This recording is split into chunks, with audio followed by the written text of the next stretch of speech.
Last night, Colby Lewis flirted with perfection in Arlington. Lewis was in complete control through 9 innings as he got the shutout and continued to help the Rangers in their quest for the American League pennant. Tonight, Sean Nolan will look to slow down Texas as he makes his second start for the Green and Gold. The offseason acquisition has plenty to prove as he looks to become a permanent fixture in the A's 2016 rotation. It's Game 2. A's-Rangers next.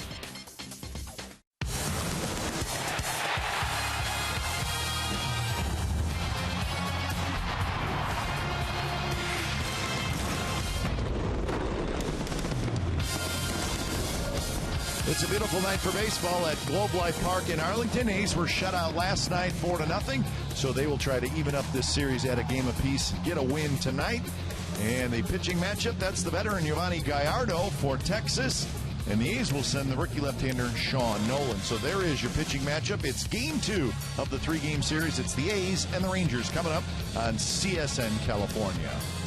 Hi again, everybody. Welcome to Oakland A's baseball. Along with Ray Fosse, I'm Glenn Kuiper. Second start for Sean Nolan with the Athletics, Ray, and this will be a good challenge for him. And quite frankly, if he's going to pitch for the A's, you're going to have to come down here to Texas and face these Rangers, and we'll see how he does tonight in his first effort at doing that. At least the weather's good for him tonight, and unlike the hot weather here. But the one thing he did not do last Sunday when he pitched against the Mariners, he pitched well, but he did not have a curveball. We'll talk about that a little bit later. He has an excellent changeup, a sneaky fastball, and the great thing that he did against the Mariners, he backed up his changeup because it comes out of his hand like a fastball. He's able to throw it as a typical left-hander would do it, but he's a good pitcher, and getting a chance to pitch in the month of September should be great for him. Yovani Gallardo's looking for his 13th win of the year, and Ray, he's really been a nice addition to this Rangers rotation. He's a workhorse. You can look at the numbers for him. He started for the Rangers opening night at the Coliseum. Sonny Gray almost no-hit the Rangers, but Gallardo has pitched against the Athletics this year. Probably the one thing he does not like that's been in the American League is a great hitter that he did in the National League, but for the Rangers, he is solidifying their rotation. 30th start tonight, and he has done that pretty consistently throughout his career.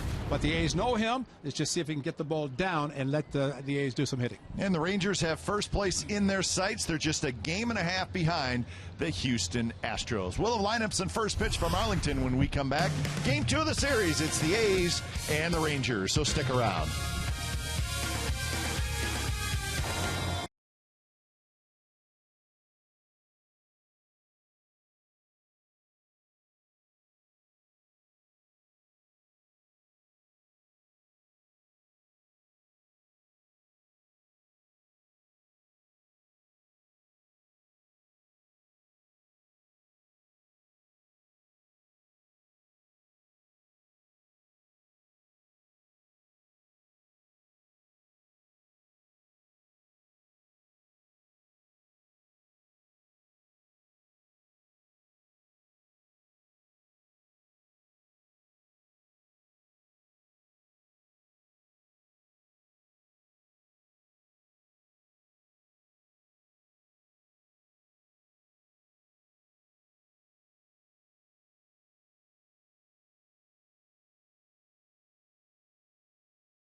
limited time, try the new Portobello Mushroom Buttery Jack with melted garlic herb butter. By Toyota, the full-line automaker with the longest-lasting vehicles in America. Toyota, let's go places. And by Black Bear Diner. Feed your inner bear.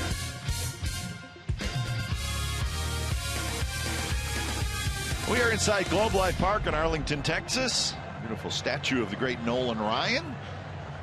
And it's a nice ballpark on a beautiful evening for baseball as the Rangers take the field wearing the red tops and white pants tonight.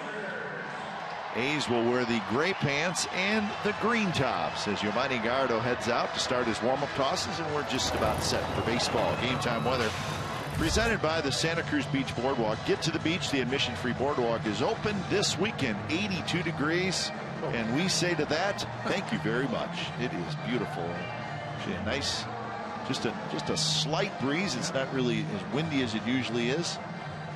Kind of feels like football weather, doesn't it? Yes, it's got a little fall to it, and we do not say that very often here in Arlington. Lineup tonight for the Oakland A's looks like this. Marcus Semion's going to bat first, and he's going to play shortstop. And then it's Mark Hanna in left, Josh Reddick in right, Valencia at third, Laurie at second, Butler will DH, Muncy at first, Fegley will catch, and Sam Fuld will play center field. Yovani Gallardo starting his 4th time against the Athletics this season. 30th start, as we detailed, the 7th consecutive season in which he's made at least 30 starts. And the opening night, he was the opening night pitcher and did not fare that well. 4+ innings. The A's got to him early. Sonny Gray pitched a great game, but he has pitched 3 times. The A's have beaten him twice and beaten the Rangers the other time. But the young man has not lost since July the 19th. He has been spectacular pitching, and I guess as a free agent potential, that's what you want to do. Finish strongly, and Gallardo has been doing that. Defensively for the Rangers, Ryan Rua is brought back up from the minor leagues. He's going to start in left field tonight. And then Delino DeShields in center. Shin-Soo Choo is in right. Beltre, Andrus Odor, and Mike Napoli. Napoli gets to start at first base with Bobby Wilson doing the catching. So Marcus Semien steps in, and Gallardo is set to go. Gallardo's not overpowering with a fastball. We saw in our open some of the pitches that he was elevating. But he does mix his pitches, a little bit like Kobe Lewis last night, who nearly no-hit the Athletics. But he Gallardo throws a little bit harder than Lewis featured last night with his fastball. First pitch of the ball game is a bit high, so Yovani Gallardo looking for his 13th win of the year. Facing Marcus Semien leading off the ball game.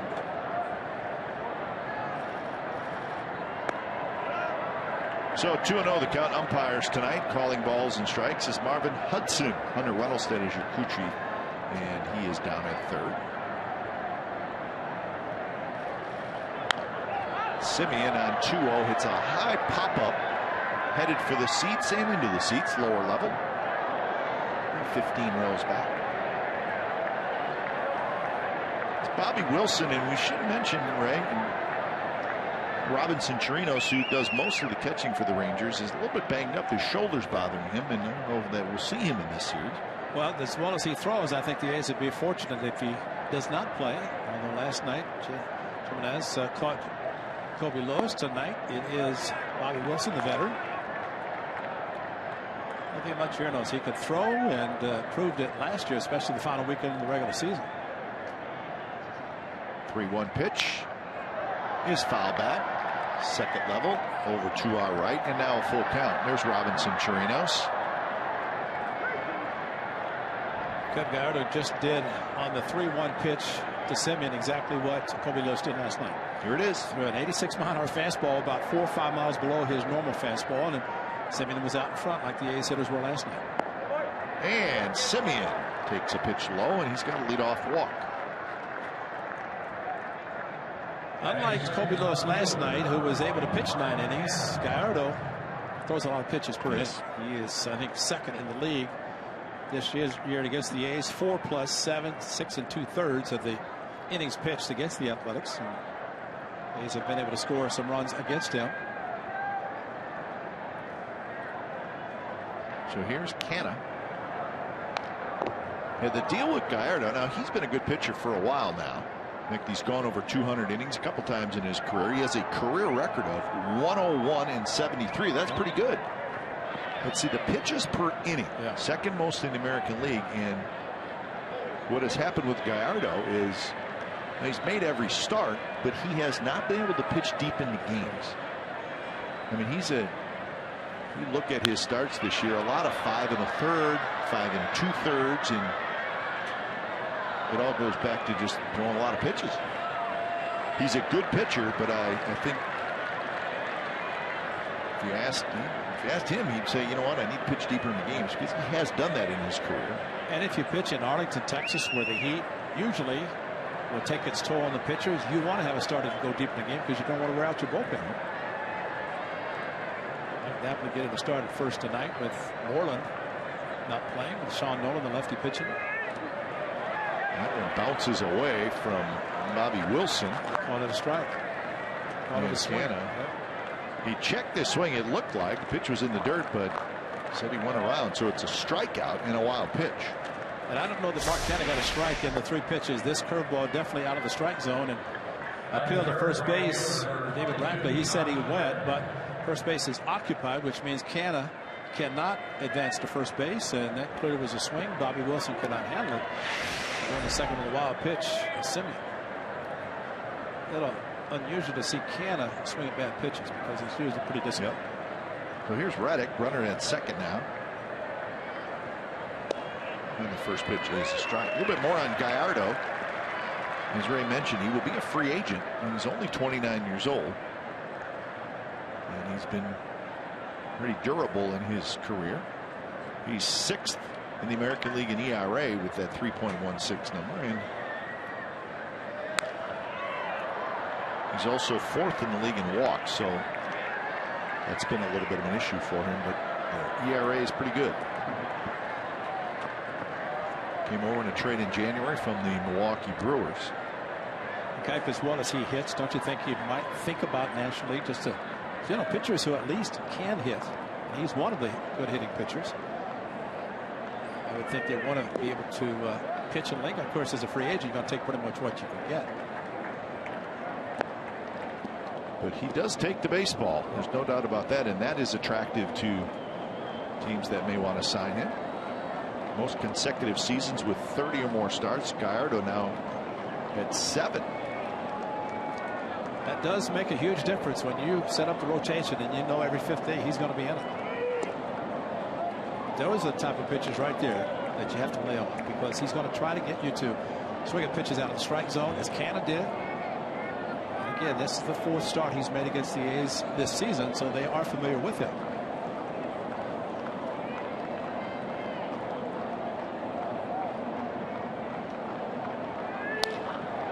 Reddick grounds one toward Anderson at short, and Andrus faked the throw to first. He knew he did not have a play on Reddick, so it'll be a base hit. Simeon stays at second. But during the 10th, and Gallardo, the A's did win the game, but he pitched extremely well. This was at the Coliseum. 10 strikeouts. Good fastball down in the zone there. A little bit of elevation. Good curveball or cutter there. You throw a cutter and a slider. Good fastball, and he was dealing that night. When you strike out 10 and you look at the location of the fastball, that curveball out of the strike zone, curveball there to Simeon. But the important thing for him, unlike the first 2 pitches of the game tonight, he was down in the strike zone in Oakland. And maybe the fact that he's making his 30th start, he's elevating the pitches a little bit. And those are the numbers against the A's this year. 0-2, just 17 innings pitched in the 3 starts. Valencia drives one toward right center, hit pretty well to Shields on the move. Chu on the move, and Chu reaches up and makes the catch.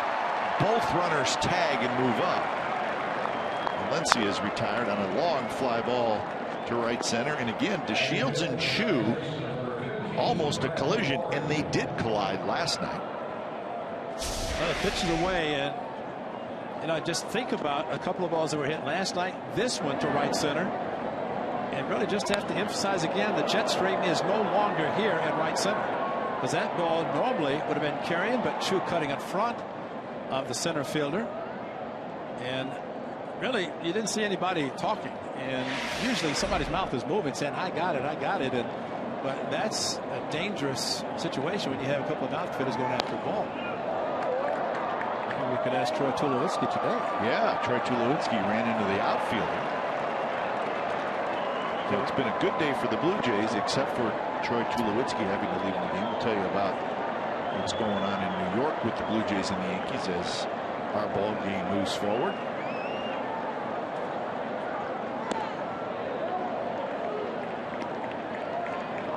One and one the count to Laurie. Laurie hitting at .271 with 15 home runs and 56 runs batted in. He's got a couple of men to drive in out there. He's going to need a 2-out hit. Well, that would be huge for the A's in the first inning to get a 2-out hit. They already have one hit this inning. They never got through 7 innings last night against Colby Lewis. Gallardo's right on pace for his average. This is 19th pitch coming up. 17 plus per inning. He may surpass the leader of the pack.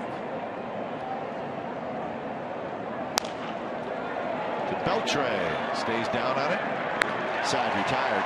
A's get a hit and a walk, and they strand a pair. No score after a half an inning from Arlington.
To Shields, then Chu, Beltre, Fielder, Napoli, Andrus, Odor, Rua, and Wilson.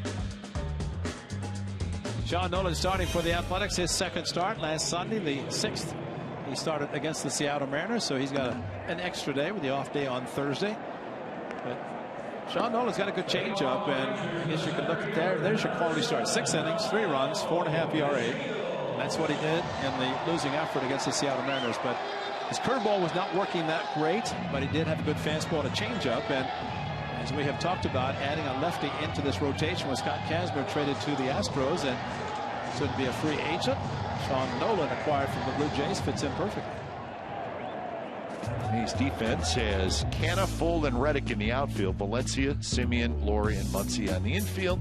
Fegley is behind the plate. Well, one thing I think we were impressed with Sean Nolan last Sunday with his changeup, and he threw a 3-2 changeup, actually 3-1, 3-2, and got a hitter to roll over on the pitch. Not really overpowering, but his deception is pretty good, especially with his fastball and the changeup thrown exactly the same.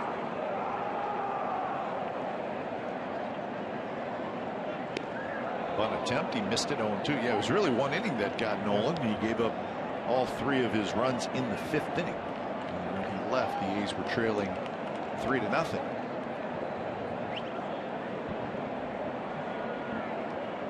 Curveball, the second pitch after the first pitch fastball, and DeShields attempted the bunt, but fouled it, but not the real sharp breaking ball that we're accustomed to seeing, or he wants to be throwing. Something that he'll work on and try to get it down in the zone, similar to what Gallardo did at the top half of the inning, maybe even try to bounce it.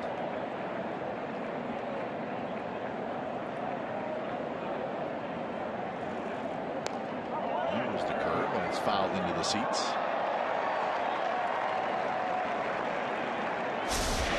The curveball, this one better. Good rotation. It's out of strike zone, but DeShields protecting with a pitch he thought might break on the back door.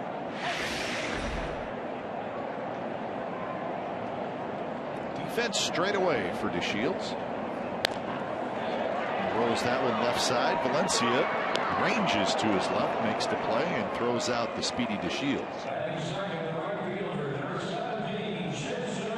So one away. Well, in that lone start for Sean Nolan, this is what he threw: 63% fastballs. So we'll see what he throws tonight. Well, it's just the mix basically, and 4-pitch pitcher, and nearly not overpowering with the fastball, which a lot of lefties don't. He's wearing the number 47, which was worn by Gio Gonzalez when he was here. Lefty with a very good fastball. Facing Chu, who had a couple of hits and an RBI last night, overall hitting .255. 17 home runs, 65 RBIs.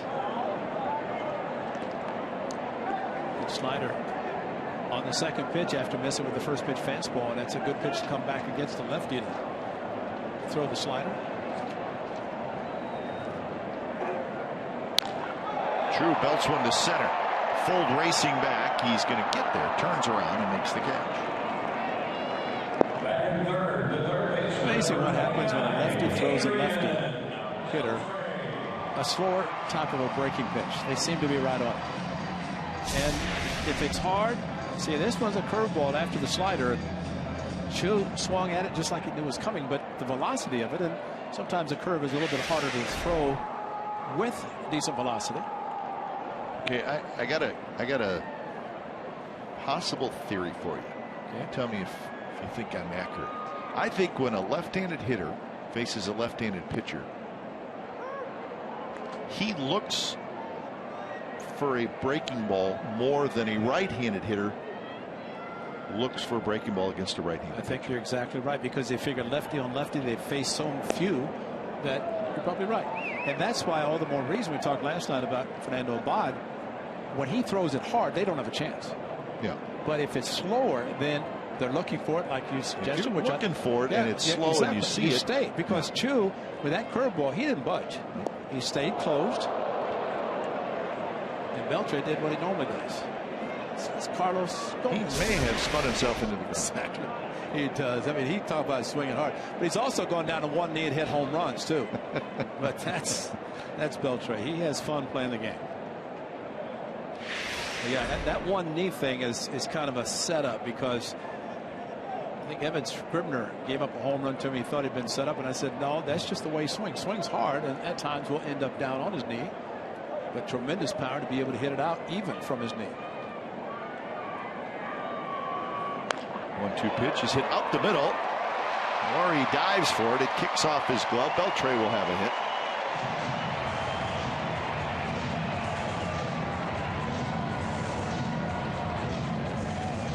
One thing about Brett Laurie, and he played predominantly in the minor leagues at Toronto at second base, more at third base, the big leagues, but watching him dive for balls, that's kind of an awkward dive.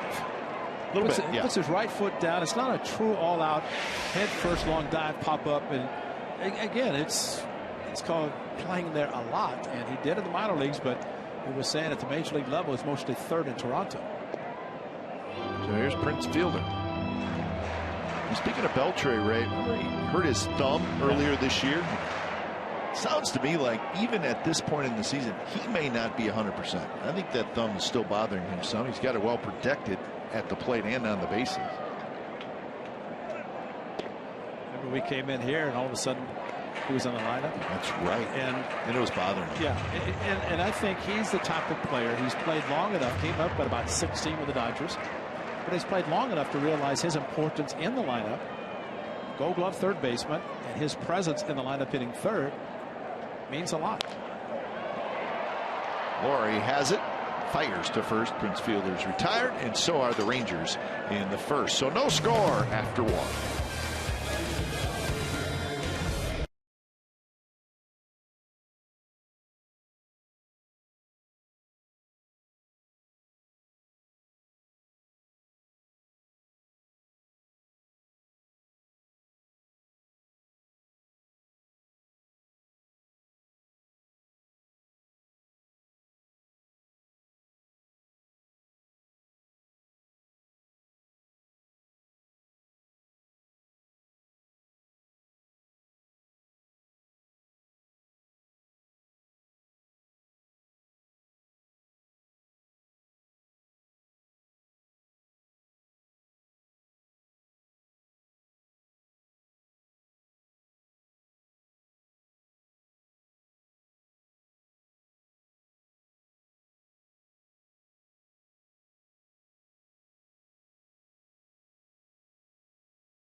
squaring off in game 2 of the series.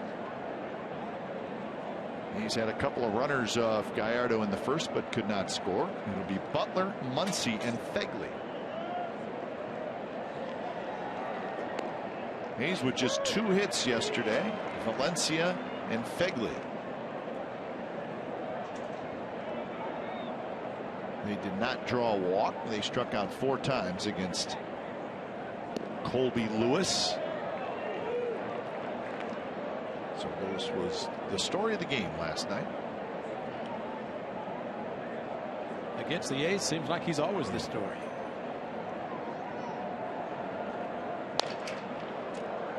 Beltre to his left, stops, plants, throws in the dirt, and Napoli is able to dig it out. So 1 away. There's a little more Colby Lewis from last night. Well, the elevated fastball there. Good fastball there. He did elevate his fastball, but that's the curveball he started throwing effectively. The slider was great. Finished the game on Canna, pitch out of the strike zone, but he kept throwing the slider that looked so good, but it was out. And I thought just the fact that he said, I didn't expect to be there. You know, and really, you don't look at him as a type. And you see the numbers, and of course, 2-hitter. I mean, all these things that happen. Nolan Ryan put his number up, or his name up as a possible no-hitter, but Colby Lewis has never ever himself thought of trying to do anything like that. No, his stuff is not really at all overpowering, but he has that ability to throw a breaking ball at any point in the count, and you really noticed it last night.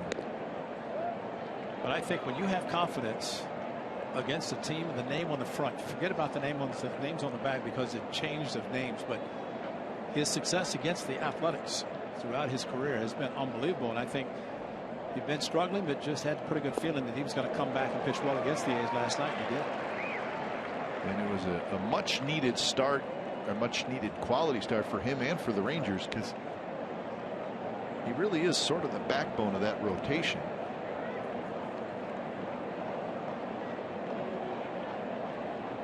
One and 2 to Muncy. Pop up into the back of the first level.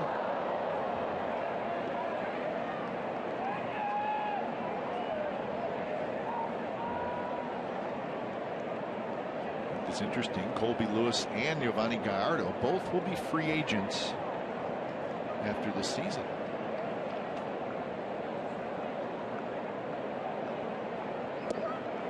2-2 the count. Max Muncy get another start tonight at first base with Mark Canna in left field. Coco Crisp again out of the lineup.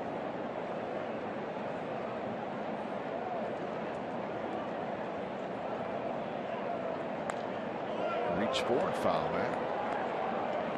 First some 5 innings. Defense from last night. Yeah, first 5 innings he had some pretty good plays, and this one no communication again. They clicked feet, footwork, and then this play in center field to Shields broke back and then broke in. A diving catch there. It's kept on a sliding, but this probably was the best one by Max Muncy. Max Muncy thought this ball was going to be a base hit in front of the right fielder, but Odor playing in shallow right field, able to rob him. So those 3 occurring in the first 5 innings. So Muncy swings at a pitch in the dirt and he strikes out. 2 outs here in the second inning.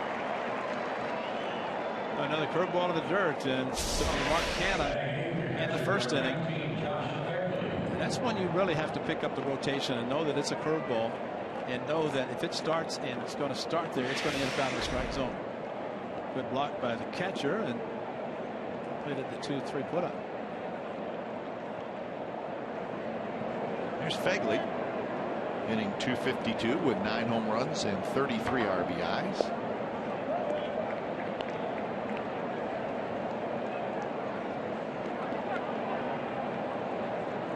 Defense is pretty straight up for Phegley. More action for Beltre. Beltre throws across in time, and that's a 3-up, 3-down inning for Giovanni Gallardo. Bottom of the second coming up. It'll be Napoli, Andrus, and Odor for Texas.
CSNCA Data Strong fan, and you just might see yourself in an upcoming broadcast. It's brought to you by T-Mobile. Home plate entrance here at Globe Life Park. The ballpark opened back in 1994. Still a beautiful stadium. It is. It's a very nice stadium. It's big. Yeah, still like the office building, the center field. And there it is in center field. Those people have offices. Remember, Troy Aikman had an office there at one time when he wasn't playing football. It's a big building, but it is nice.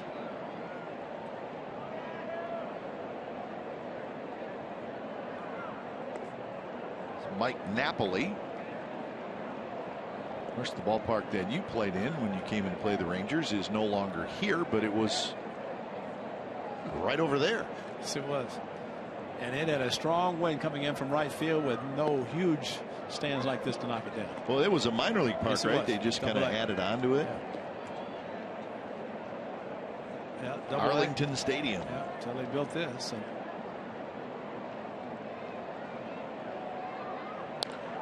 Napoli belts one down the left field line, gone. Just over the wall, and Napoli homers, and the Rangers lead 1-0.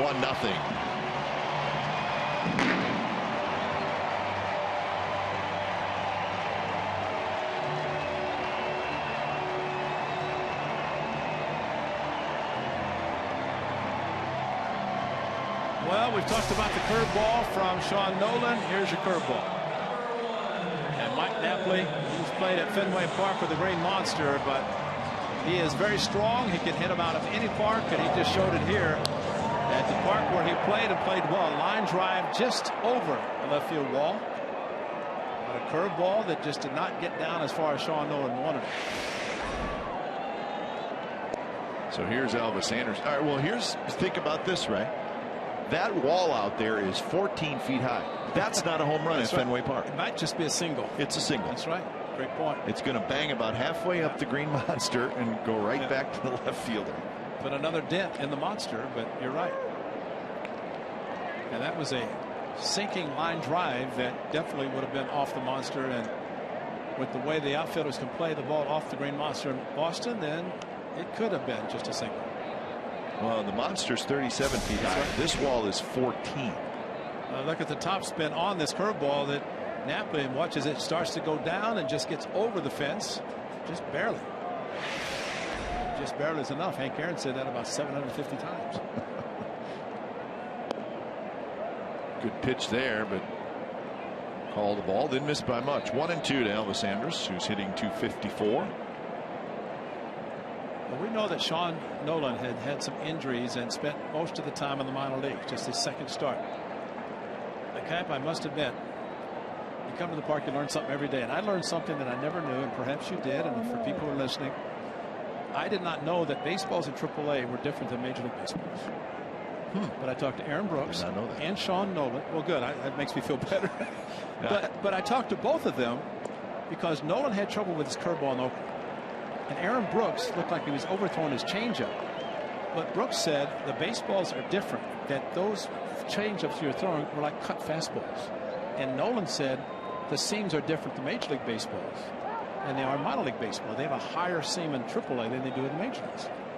I brought that up to Steve Vucinich, and I said, Vuce, and he said 4 to 5 years ago, Major League Baseball approved that Major League teams with a pitcher rehabbing in the minor leagues could send Major League Baseballs down for those pitchers to use at the minor league level. If your option, you have to use those baseballs. I never knew there was a difference in them.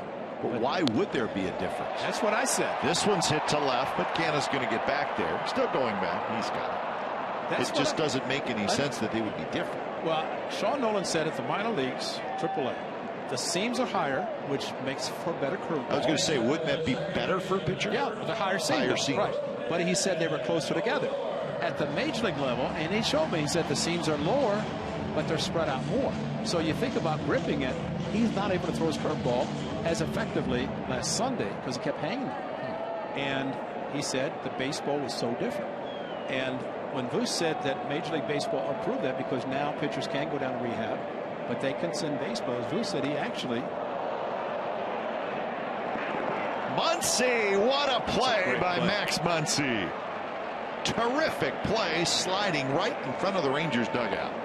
And he had a long way to go and a short time to get there. Well, he knew the fence was going to block him instead of going to the dugout, but a great slide at the warning track about halfway. Kept his concentration on the baseball, looked it into the glove, and then let that fence stop him that is there to prevent baseballs from going into the dugout. What a great play by Max Muncy. Third base, first base. In his hometown, family all here watching him. Have to be applauding that play, as we all would. Tough hop for Simeon. He gets it, throws in time, and thanks to Ray Fosse, I just learned something. Baseballs are different in the minor leagues and the major leagues. I want to know why. Me too. Great play by Muncy.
Coors Light. Most scoreless starts. 9 of them for Yovani Gallardo. How about that? 10 for Zach Greinke, Harvey, DeGrom, Arrieta, Keiko. Wow. I'll take those 6 guys. No wonder they want Harvey to pitch.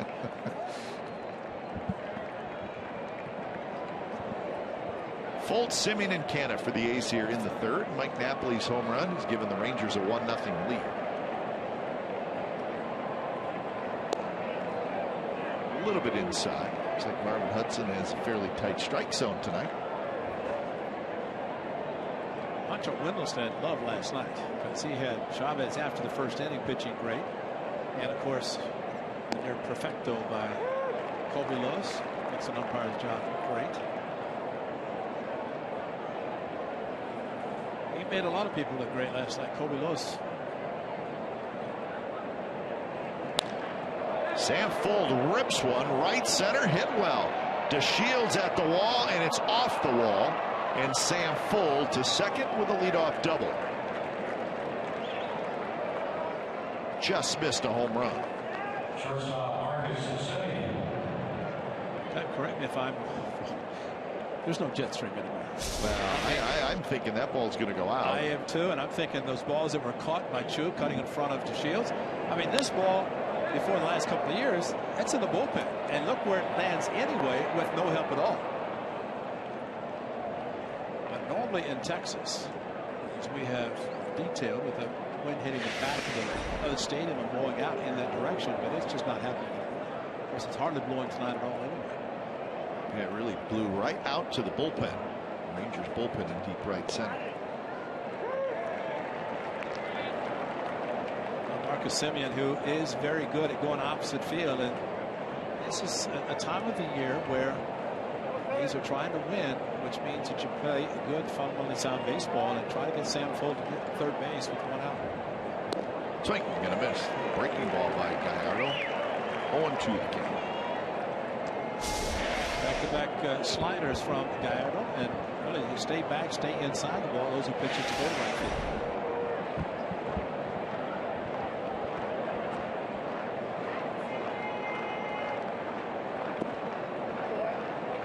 So 1-2 the count.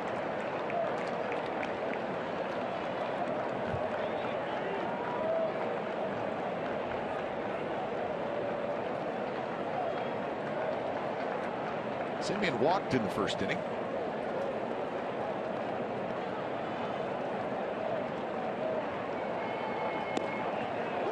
Inside corner, strike 3 called, and Simeon can't believe it. Second strikeout for Gallardo. Well, 3 pitches away, and then this. With the umpire looking right down the barrel, I guess he thought it was a strike, and Marcus Simeon fooled. So 1 away, 3rd strikeout. I stand corrected. So 1 walk, 3 strikeouts for Gallardo as he faces Canna.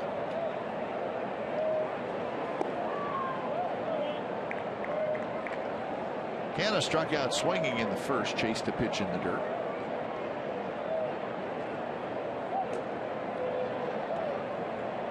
Hitless last night, still leading the American League rookies in RBIs with 60.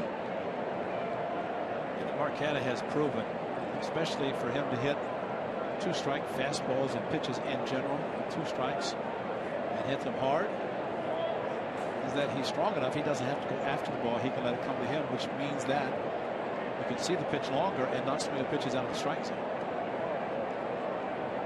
But as a young players we see a lot where they will feel they have to go after the baseball, and many times they are not strikes.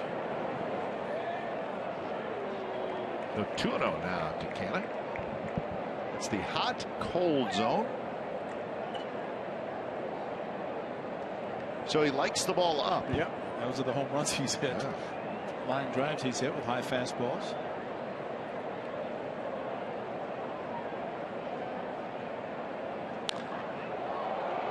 Well hit to center, but playable for DeShields. He circles around it. He's got it. Full tags. He's going to go to third, and he'll make 2 outs.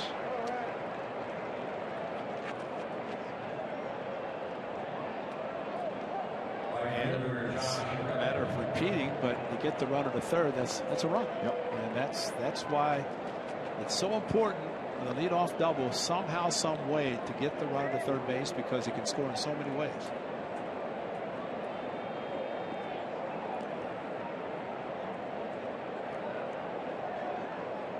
So Reddick steps in. He had an infield hit in the first.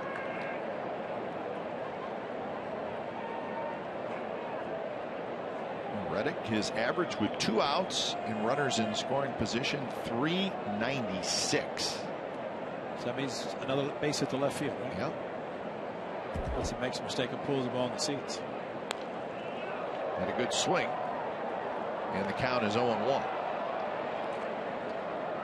So we see so often, in fact, I don't know, seems like 75% of the time there's a big shift on for Reddick. The Rangers do not shift. Right, that's a good point. Left side of the infield has moved over a little bit to their left, Beltre and Andrus, but not a lot.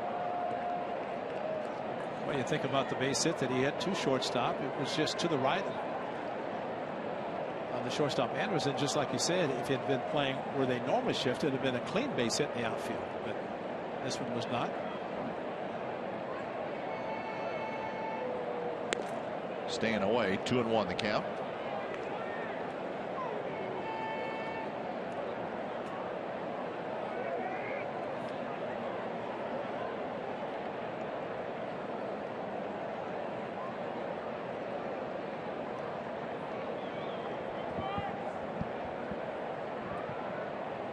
Seems to me, Ray, with Reddick, and we've seen him for a long time now,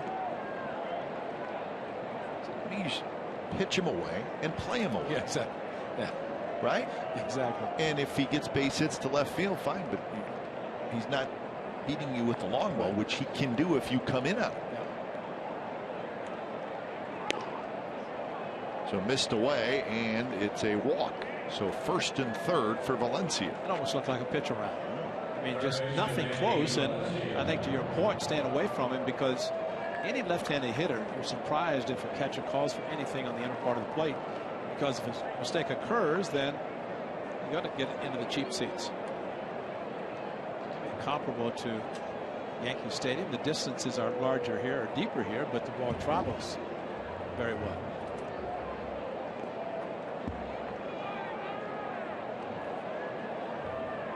So here's Valencia, who hit a long fly ball to right center in the first inning.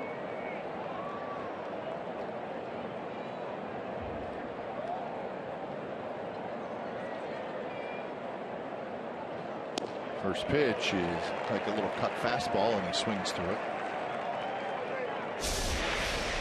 He's geared fastball, and it broke away, trying to hold up a swing, and started right there and realized it was not the pitch he was looking for.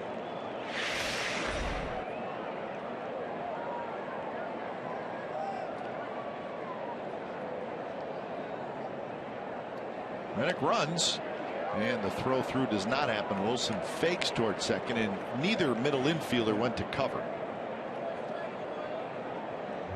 And so Reddick gets a steal. And if you're running for first, as Reddick is, he can see that nobody's getting there, and he can coast into second. It was a fake by Bobby Wilson in case the runner was coming down the line. So the pitch was a strike, so it's 0-2. Big curve, and Valencia just barely got a piece of it, and then it got a piece of Bobby Wilson. Well, he just barely made contact, and Wilson went down to block it just under his glove and on his body. He went underneath him. That's why he went down to his knees. He's had a guy number 21 in the year's dugout that sympathizes with all of us.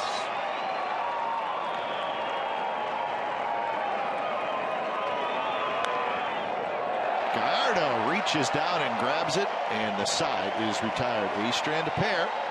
Bottom of the third coming up. It's the Rangers 1 and the A's nothing.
Live look-ins, highlights, replay reviews, scores, StatCast, live radio broadcast, and more at the MLB.com at bat right now. So 1-0 the Rangers lead. It is the bottom of the third.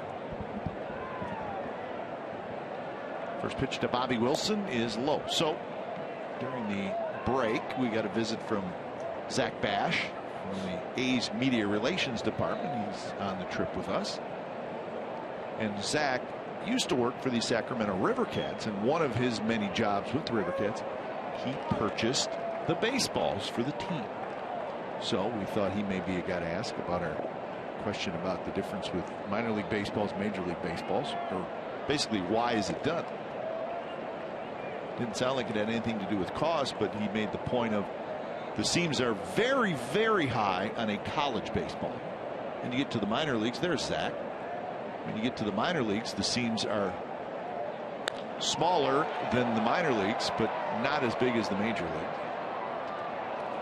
But the one thing that I started to say when Max Muncy made the play, and that is, there's Zach, that basically Steve Vucinich, in anticipation of a player going to the minor leagues for his rehab, will send baseballs down there. So when they pitch in rehab games, the major league pitchers, they're allowed to use major league baseballs. And so, you know, when Nolan's curveball wasn't working, that's what puzzled me, because he has a great curveball, but he said the seams were not the same. Now, Steve Busby, who's next to us, former major league pitcher, does a TV for the Rangers. Actually pitched a couple of no-hitters. I asked him about that. He said he remembers that there are a lot of minor league pitchers that come to the big leagues and they develop blisters on the fingers because of the different seams. There's Buzz, and interesting. He was very good. He had a couple of no-hitters early part of his career for shoulder problems. So, you know, it's a matter of a pitcher. I mean, it's such a delicate thing when you're pitching the different pitches, but how seams. I was talking about the high seams, better curveball. Sure, because you can grip the seams, pull down. Exactly. So basically, the higher the seam, it helps the pitcher. Well, even at the Shields with the walk. Even to the point of some pitchers would actually take and try to lift the seams, so they could get a better grip on it.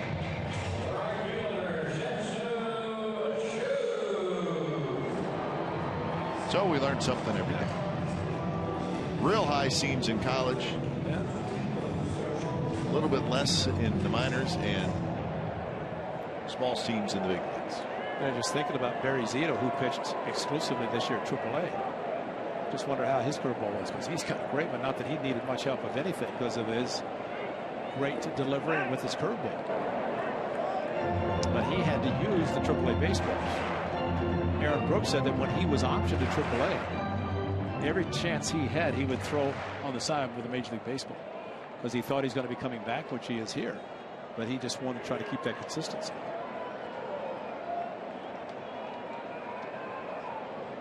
DeShields a fast runner. Chu taking all the way, and it's a strike. DeShields stolen bases 22, fifth in the American League.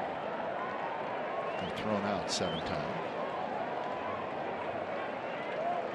As we know, Fegley has a very strong arm. Just give him any kind of a chance. Altuve, Kane, Burns, Dyson, and DeShields are your top 5 base stealers in the American League. Pretty good catcher that had a great career here by the name of Pudge Rodriguez, who could throw very well. And Fegley, his strong arm and accuracy, put him in a similar category. Chu hit a fly ball to center field back in the first inning.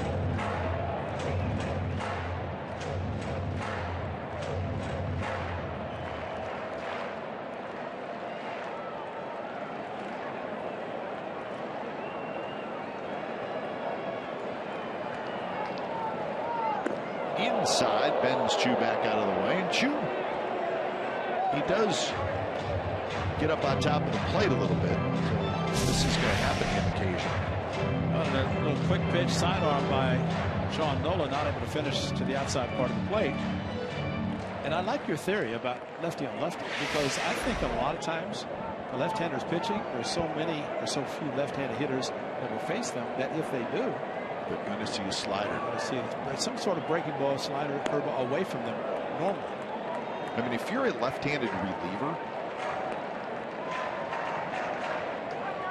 you got to have a good slider, because your job is going to be to get a left-handed hitter out late in the game. It better be hard. Yeah.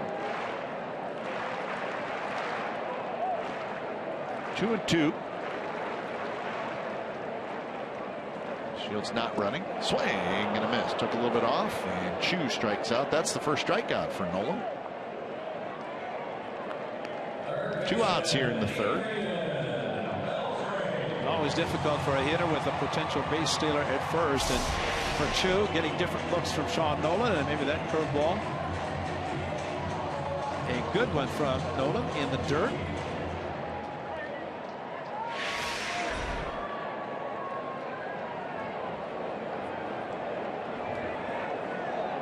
So here's Beltre. Beltre had a base hit in the first inning. Takes a strike. Beltre had a hit last night, also walked. See that pad that he's wearing, just like you said, Cap, with the thumb. Left thumb, he's got a pad that he keeps adjusting to make sure it's in the proper position. So it could still be bothered. You figure you put the 2 hands together. You got the thumb. In this case, it's his left thumb. It's the bottom hand, which means that the top hand is constantly rubbing against that, and that's why he has the pad on his left hand.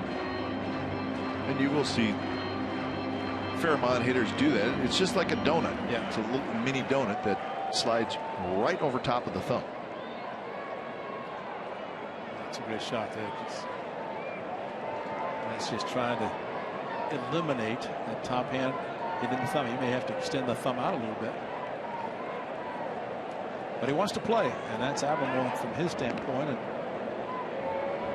well, we've seen him a lot over the years play where it's clear he's not 100%. That's right. But he is a gamer.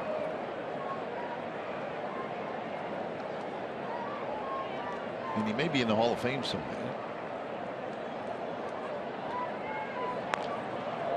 He's a terrific player. His base hit in the first inning.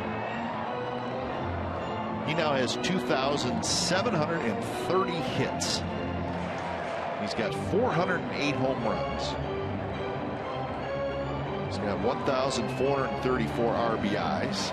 He's second on the list of most games played at third base. And he's got some years left. Yeah, I was going to say, he has enough. He's going to pass the Hall of Famer Brooks Robinson. I mean, watching him play, he does not look like he's lost a whole lot. Beltre checking his age. He's 36. Started 16, didn't he? He seemed like he was in the big leagues at about 17.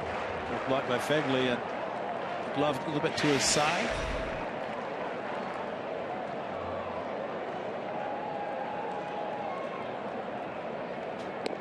And Beltre strikes out, and a couple of strikeouts for Nolan, and nothing for the Rangers in the third. We're going to the fourth inning, 1-0 Texas.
official post-game show of the team. Sunday to Sunday, the home of the authentic Raiders fan is CSN.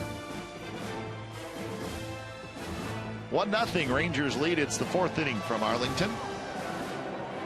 Game number 142 for the Athletics, so 20 games left after this ball game tonight. These will head to Chicago after tomorrow's game. 4 with the White Sox and then 3 in Houston.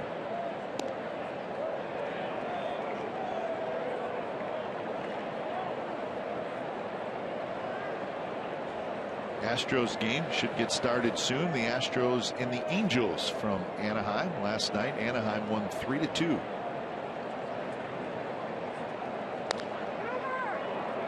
Grounded to the right side. Odor fires to first. 1 out. And Dallas Keuchel, who started for the Astros, did not give up an earned run. So he is back leading the American League ERA. As he made an error himself. Contributed to the 3 runs. Tonight it'll be McCullers for the Astros, Santiago for the Angels, and of course the Astros lead is down to 1.5 over these Rangers in the West. Angels are 4.5 back, so the West is undecided as of right now.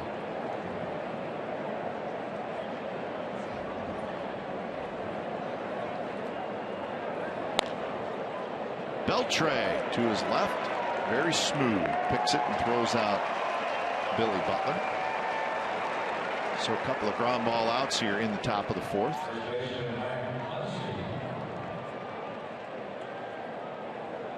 Beltre gets to it. I think it's going to be an out because he has a very strong, accurate arm.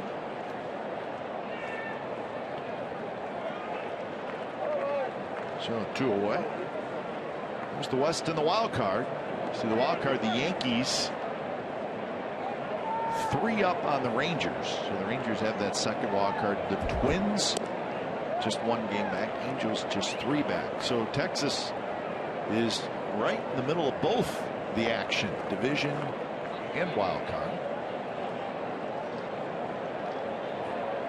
For the Astros, they got 21 games left, 12 at home and 9 on the road. 12 at home is good for them. That is good for them because they do play well away from Minute Maid Park. You know, they got to get through this road trip. They're 1-3 so far on the 10-game trip, and we're talking about the Astros. So they play tonight, play tomorrow, and then come here for 4, and that is just going to be a huge series. And set away from Minute Maid, they play very well at their home park, and they will play the same 3 teams, the A's, the Rangers, and the Angels, on the upcoming homestand that they have starting next weekend. Houston is 48-24 at home, 28-41 on the road. The A's will start that long homestand next weekend at the end of their current trip. 2-2 to Muncy. Shift is on for Muncy, and the pitch is just a bit outside.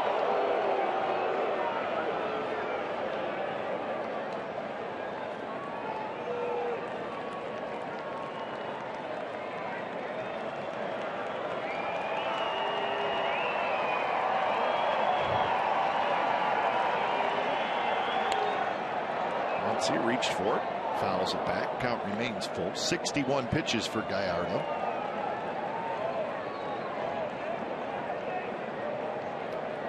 Mike Napoli's home run, the only run in the game so far. And that was in the 2nd inning.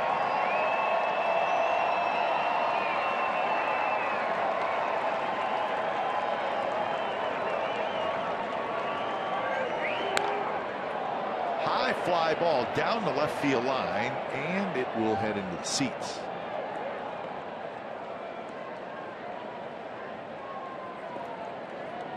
Just looking back, the A's last scored against the Astros.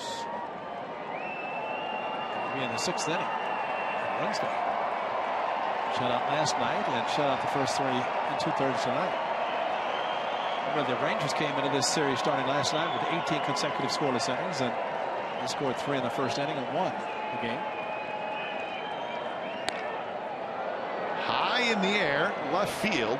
Rua's back, still going back, and he makes the catch in deep left center field. 3 up, 3 down inning for Gallardo. Bottom of the fourth coming up. It'll be Fielder, Napoli, and Andrus. Rangers with a 1-0 lead.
Are still available for the final home series of the 2015 season.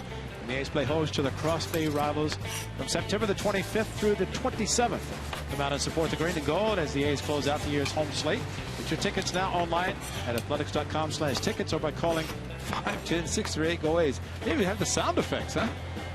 Makes it look even better, if that's possible. Camera and microphone were right down on that slab. Yeah. So it's the bottom of the fourth inning. And the Rangers will have some big hitters up. Fielder, Napoli, and then Elvis Andrus.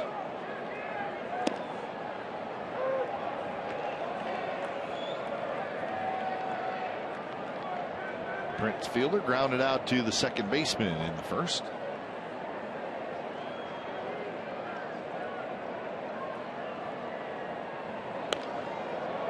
Got a pitch to hit there. Fastball. In the count 1-2.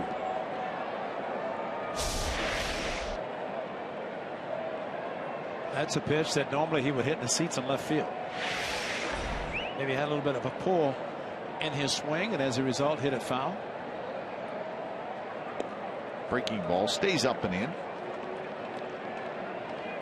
Give a lot of credit to Prince Fielder to accept the designated hitter role. And last year, of course, missing a lot of the season, but Morla, he said, is a better defensive first baseman. Napoli playing first base, and Prince is pretty much relegated to the DH role. Laurie has it. Fielder's retired for the second time.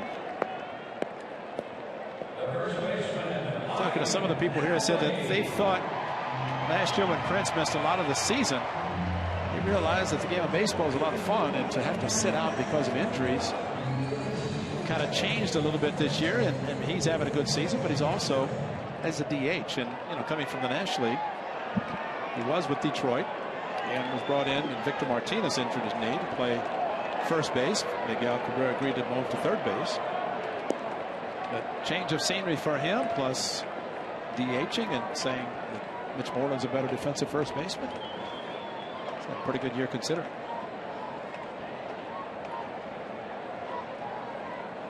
Napoli hit a line drive down the left field line just over the wall in the second inning. It's his 16th home run of the year. Rangers got Napoli right at the trade deadline from the Red Sox.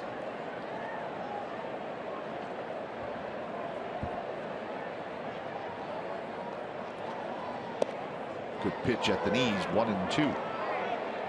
It's like he's staying away from the curveball. At least this at bat hit a curveball Left field, the line drive.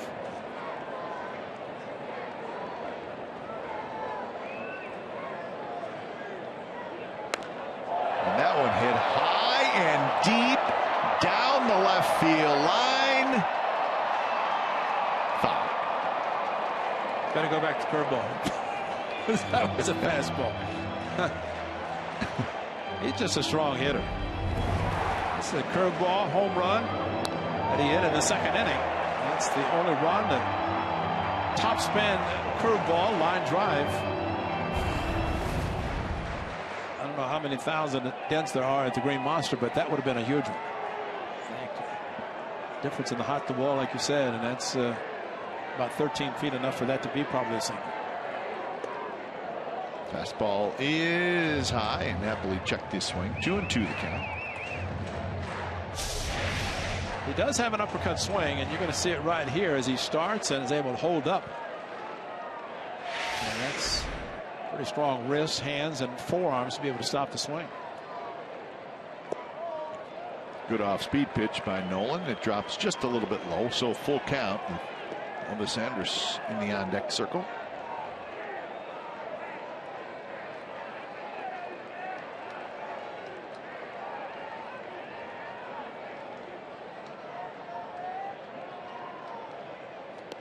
Good pitch outside corner, struck him out. Third strikeout for Nolan.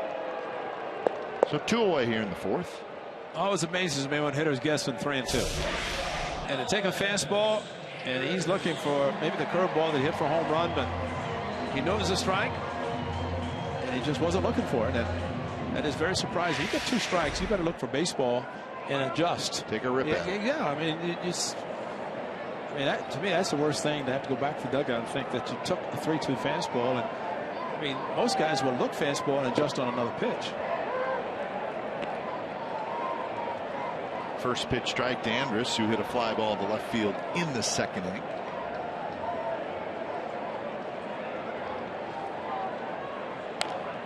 Hit hard past Valencia, who is in, and it rolls into the left field corner. Elvis Andrus has a double. It is his 26th double of the year. A changeup that stayed up, did not get down in the zone where he wanted it, and this is a hittable pitch. Got the foot down. Look where it was. That's a changeup, belt high, and thinking possible of a bunt. And that's how quickly he's past Valencia. So that snaps an 0 for 22 stretch for Elvis Andrus. So runner in scoring position, 2 outs for Odor.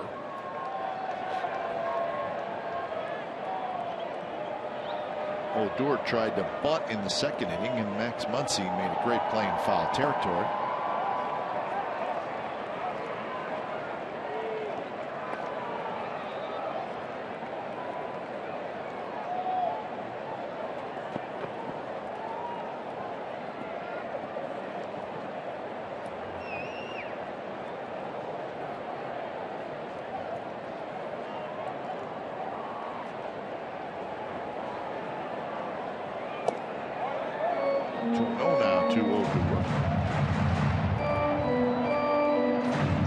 First base open, but he definitely wants to be thinking more about the hitter who's left-handed, Rod, the right-hander in the on-deck circle.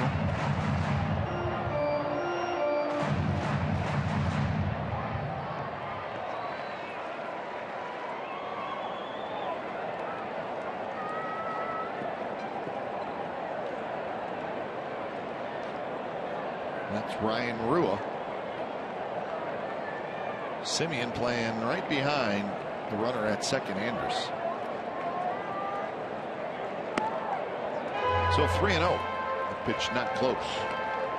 It's a changeup, which wasn't close.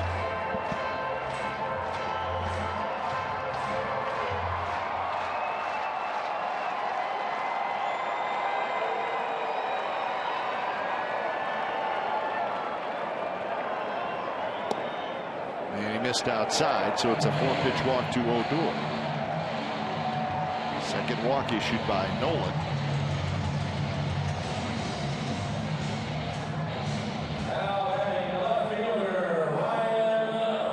So right-handed hitter.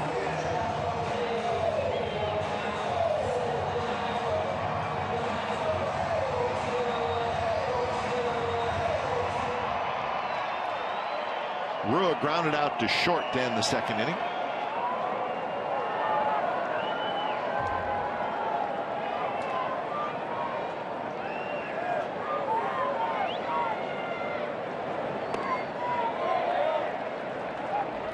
Rua was in the starting lineup on opening night, was he not? Yes, he was. Left field. Injured himself. I think something happened to him. Just brought back from the minor leagues.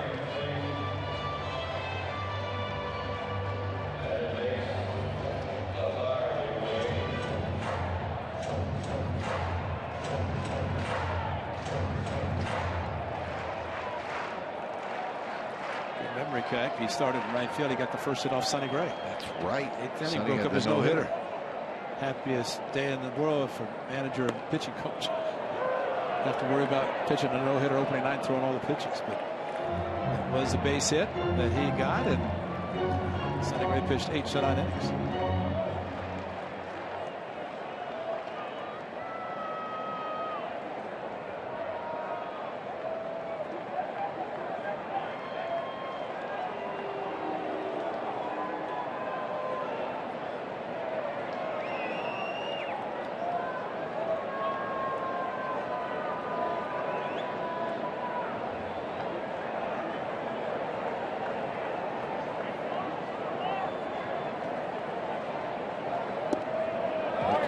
Drops down. You got to watch Andrews because he'll take off. It doesn't matter outs. And really, it'd be a bad move with 2 outs. First 2 outs, and then his double, a walk, and now 2-1 count. And it's one of those you better be 100% because you're already in scoring position. And he's got Odor at first base with a huge lead. On the infield, they're right to Laurie. Laurie asked the umpire to slide off to the side. Bob Davidson says, "I'll do that for you, big fella."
The A's take on the Texas Rangers September the 22nd, 23rd, or 24th. And everyone in your suite will receive an A's replica pullover. For more information, call 510-638-GO-A's or visit athletics.com/pullover.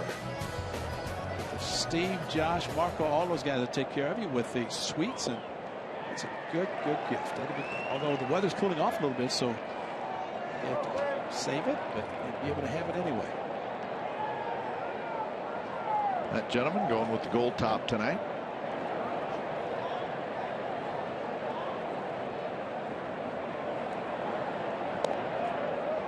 1-1 to Fegley, Fold, and Simeon. It's a 1-0 Rangers lead here in the top of the 5th.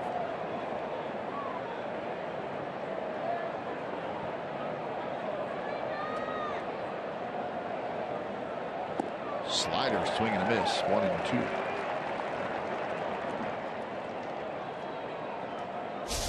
There's a hard slider out of the strike zone. And you know, the one thing, and Cap, you brought it up about the left-handers pitching away, he's done also to right-handers. He's really trying to keep the ball away from pitching inside and the pull side for hitters. And in the last inning with the lefties, and even Valencia, he just stays away from everybody. And it's almost the old theory about if you're going to hit a home run, you're going to have to do it the opposite field. I don't want to make a mistake inside. And maybe the score has something to do with that. That's right. Where one swing could tie it, but again, Bobby Wilson outside on the 2-2. Grounded slowly. Odor throws to first. Fegley's out. So that's 5 in a row retired by Giovanni Gallardo. The lowest strike percentage in the majors. That's interesting. Giovanni Gallardo. So what does that tell you? Maybe nibbles a little bit? Well, it makes you think that if you went up the plate and didn't swing the bat, you probably would walk. Assume those are called strikes. If that's the case, you get a lot of swing and misses, or pitches that are fouled, or pitches that are put in play out of the strike zone. Outside corner strike to Sam Fold. Busy day at Yankee Stadium today, where they're playing a doubleheader, the Blue Jays and the Yankees. Game 1 went to the Jays 9-5 in 11 innings. Another slugfest. Blue Jays hit 4 more home runs in game 1 of that doubleheader. Bautista hit a couple, Encarnacion hit one, Ben Revere hit one. So after scoring 11 runs on Friday night, the Jays scored 9 against the Yankees today in game 1 of that series. That was what, 11 or 12 innings? What extra innings? 11 today. Yeah. Okay. 15 pitchers were used in that game. Strike on the outside corner, 2-2. So with that win in game 1, the Blue Jays extended their lead to 3.5 in the East. Now game 2, Blue Jays 10, Yankees 4 in the 7th. So they're just drubbing people at this point, the Blue Jays. Making a statement at Yankee Stadium. So 30 runs in the first 3 games of that series, and game 3 is not over yet. Joe Girardi, the Yankees manager, used Andrew Miller as closer 2 innings. And they still lost. And that's what you hate to do.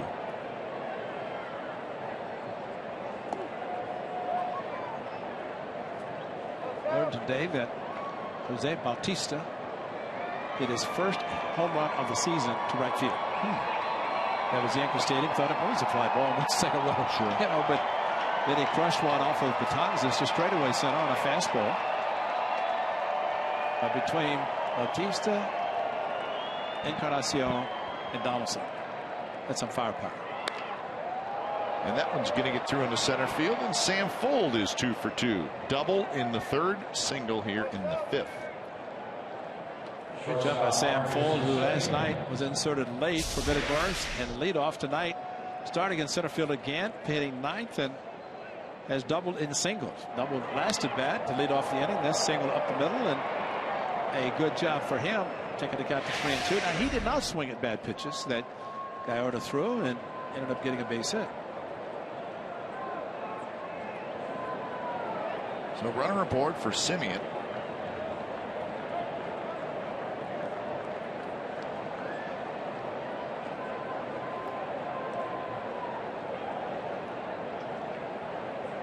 Simeon takes inside. We should mention one more note from that Yankees Blue Jays game, and it's not a good note for Toronto. Ray, you mentioned it briefly about Troy Tulowitzki, who had a collision with one of the Blue Jays outfielders, and it was a pretty good collision. He left the game. Runner goes, and the ball's lined to right field, a base hit. Sam Fuld turns second. He will go to third. Good offensive execution by the A's. It's first and third and one out. And possibly because Marcus Semien saw the similar pitches his last at bat. Boy, he stayed inside, hit and run. That's a great swing. Inside, vacated second base by Odor. Figured he was going to pull the ball. Instead, he shot it exactly where Odor would have been positioned. Watch him move and look at the ball. That is a thing of beauty. That is always great to see, the successful hit and run with the middle infielder, the wrong one, covering, and the ball, of course, by Semien hit exactly where Odor would have been playing. Got him over there and get him in. So here's Canna, strikeout and a fly ball to center field.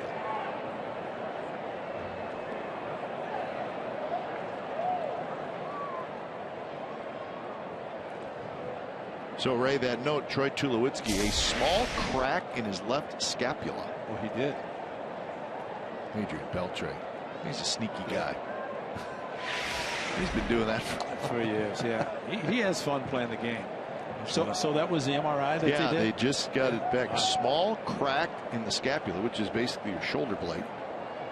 And it sounds like, well, it's going to be a little while, at least a week. So it was a pretty significant collision. So the Blue Jays, with everything that's going right for them, they will be without Tulowitzki for a little bit. And meanwhile, they moved Goins to shortstop and Cliff Pennington to second. And he made two great plays in the same inning to keep the Yankees from winning. Canna swings and misses 1-1. Pennington was telling us that Toronto is going to have to learn how to not play every day. Well, he may get a chance to play a few days because of the injury to Tulowitzki. It's a big blow, but if they can get him well by the end of the season and postseason, that would be fine, especially if they continue to win in New York.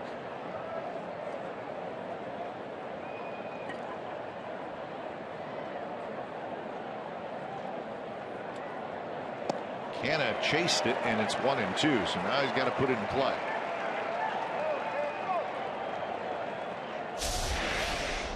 Well, that's clearly out of the strike zone, and again lifts the leg, get the foot down, and committed to swinging a pitch that was not close to being a strike.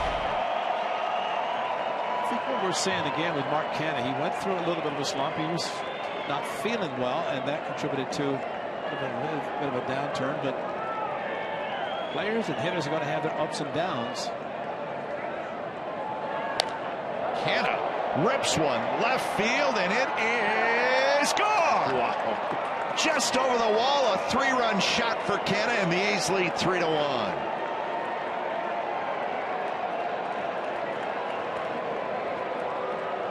Well, I guess he figured it out very quickly, and Gallardo made a mistake. What a great swing. And again, a ball that just barely made it over. A breaking ball down that he crushed.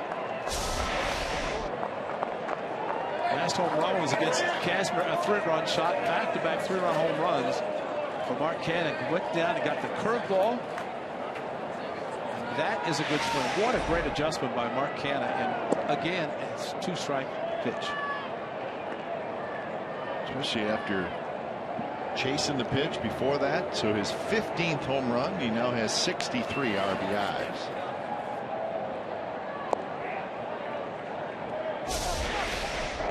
I was thinking this might be a double down the line, and it just kept climbing, and just over the bug sign. That's when you're going great. They could hit it just over the sign for a home run. Reddick slaps one to left. That'll be a hit. So that is 4 hits in this inning for the A's. Reddick 2 for 2 with 2 singles and a walk. And as an opposite field swing that you talked about, they keep pitching him outside. He keeps going that direction, and that is an outstanding swing. Just throw it out there, and that's what Josh Reddick really has done all season. That's why he's become a better hitter, just taking what they've been giving him.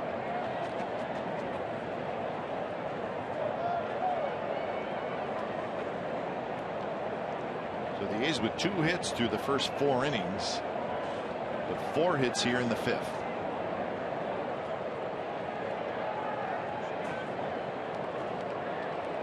And 21 9 pitches this inning and only 1 out. So Gallardo again, a lot of pitches, 84 in 4 1/3 innings.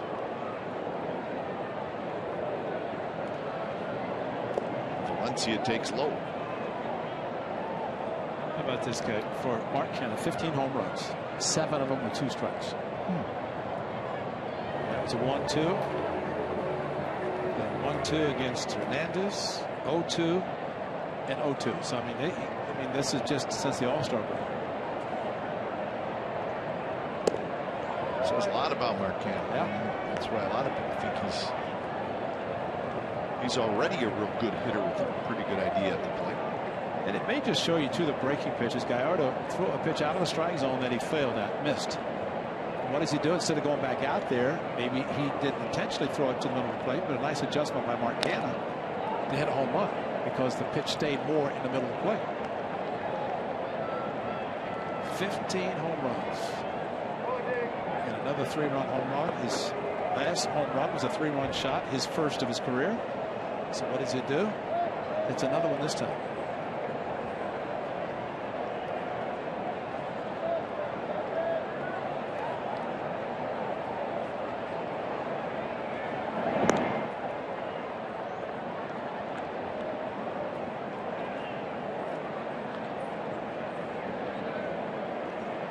Gallardo, that was the 13th home run he has allowed this year.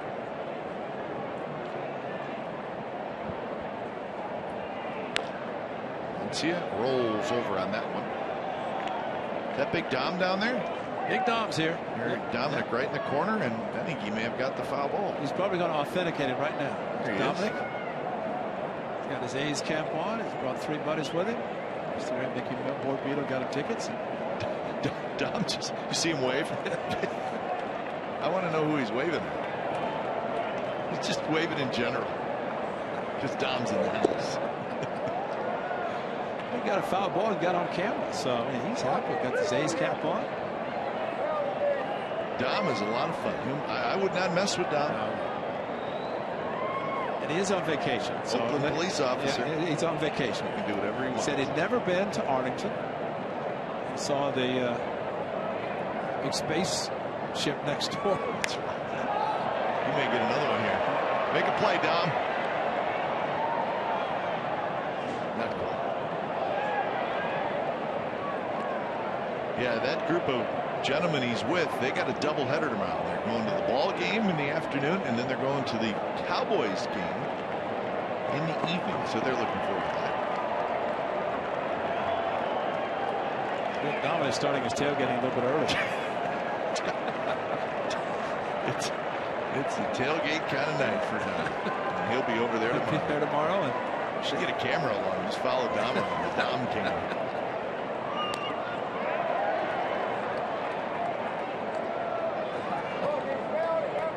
He's got good seats. Yes, he does.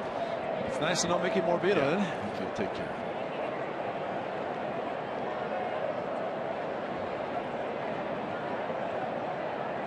What I'm concerned about, though, is nobody's sitting next to Dom. I don't know if that's all the seats are crowded around him, but a whole empty seat. Left field and deep. And that baby's gone. Valencia homers. 5-1 Athletics.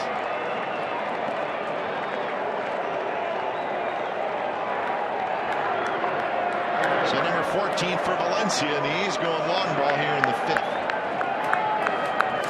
A couple of breaking balls, and he's been burnt by them because Canha hit one, and now Valencia, and that's going to be it. It's Jeff Bannister, the second trip, and a slider that did not slide, stayed right in the middle of the plate, just like the curveball to Canha did. Gallardo, who gave up just 2 hits in the first 4 innings. Maybe the pitch count got to him, throwing all the pitches, and he started hanging a few pitches this inning. And he's out. We'll see on that long shot again with 2 strikes. So the A's have scored 5 and knocked out Gallardo. When it's time for change, think Speedy Oil changing. Tune up. Oil change tune-up and repair experts.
Board early with 2016 priority seating and choose your exact seating location for next season.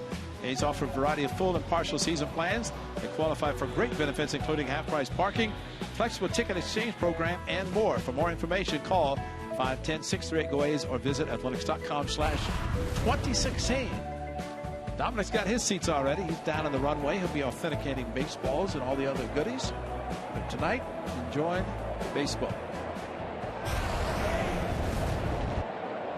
And he's getting a lot of texts right now.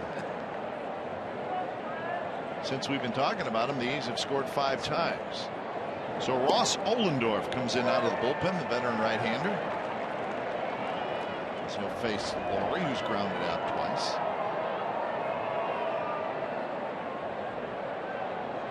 Check this old-time windup. How about that? In an era where nobody really winds up, the guys kind of sidestep them. This is like Robin Roberts, man. Here's the windup over his head, and here's the pitch. I mean, this is fun to see. Normally, guys just bring it up. This is a full-out windup. Just don't see that. So 1-2 the count. Ohlendorf's been in the big leagues with the Yankees, the Pirates, Padres, Nationals, and now the Rangers. Originally drafted by the Arizona Diamondbacks.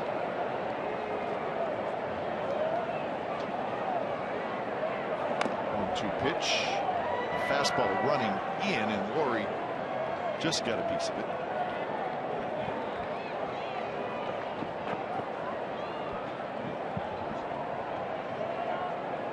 So 5 runs and 5 hits here for the A's in the 5th. 3-run homer by Canna, 2-run homer by Valencia. There's a line drive and a diving play by Andrus. Terrific play by the Rangers shortstop.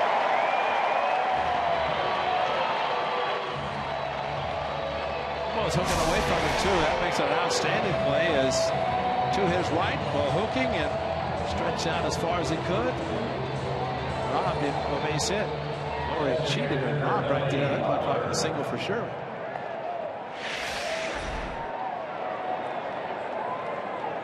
So 2 outs, and here's Butler.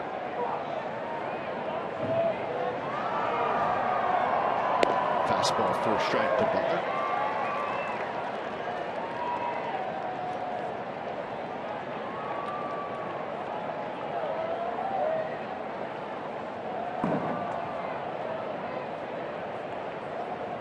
Good curve, and it's 0-2. For Gallardo, 4 1/3. 7 hits and 5 runs. Got a ground ball on the inning of that Fagley to start the 5th inning, and then didn't get another out. Single, hit and run single, 3-run home run single, 2-run home run. Well, the Rangers get the great start last night from Colby Lewis, but not a good start tonight from Gallardo.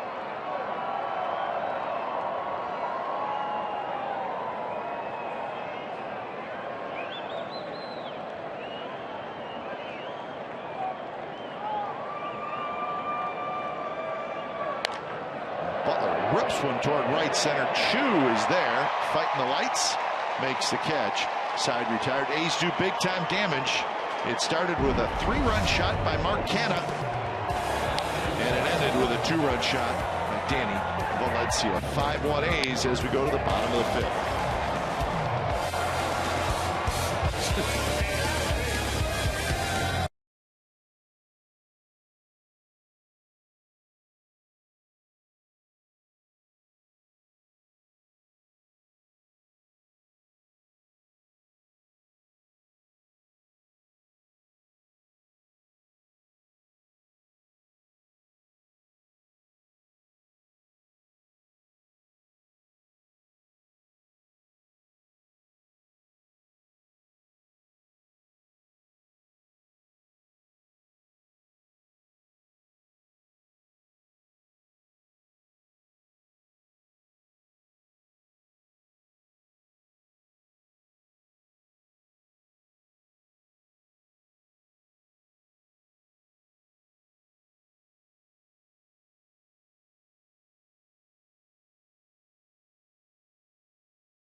Five-1 A's lead. It's the bottom of the 5th inning, so some runs for Sean Nolan. See how he handles it, facing Wilson, DeShields, and Chu. 2-0 the count. 2 walks and 3 strikeouts for Nolan. He's given up 3 hits, one of them Napoli's home run.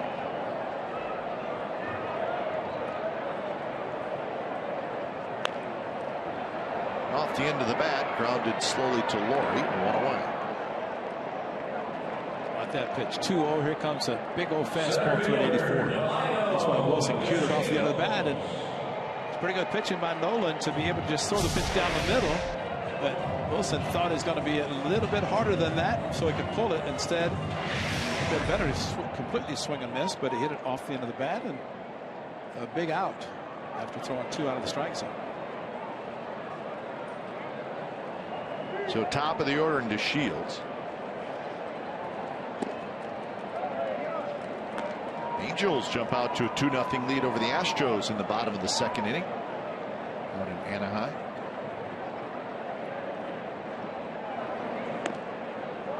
Change up, but a little bit high. White Sox are beating the Twins 7-2 in the 7th inning in Chicago. Twins just a game behind these Rangers for the 2nd wild card, but losing tonight. Story also might have been the fact that the Cardinals lost a doubleheader to Cincinnati. They did, yeah. That's amazing. They had to finish that game from last night, right? They got a suspended game. It was a doubleheader. You're right, though. It was a continuation, but the fact that the Cardinals, I expected them just run away with the Central Division of the National League, and Pirates and the Cubs. Not anymore. Yeah, now it's close. And DeShields called out on strikes. He's in disagreement, and that's strikeout number 4 for Nolan. Pretty good slider inside, and I guess for Oakland umpire, he caught enough of the strike zone. And remember, inside pitches have been called pretty consistently tonight by Marvin Hudson. And Shields didn't think so.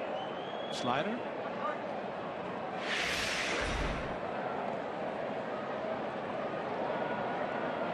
First pitch to Chu is ripped toward the gap in right center. Nobody's going to get it. Bangs up against the wall. And Chu has a 2-out double.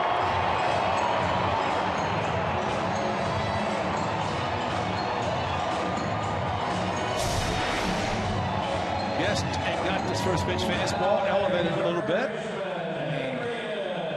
Hit him that hard and that far, and the best of center fielders can't get to them.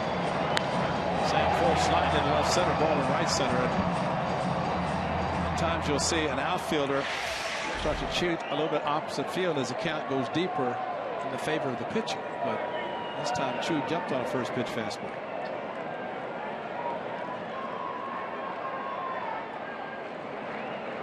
Beltre, a single and a strikeout. First pitch is low to Beltre. Nolan about to throw pitch number 80.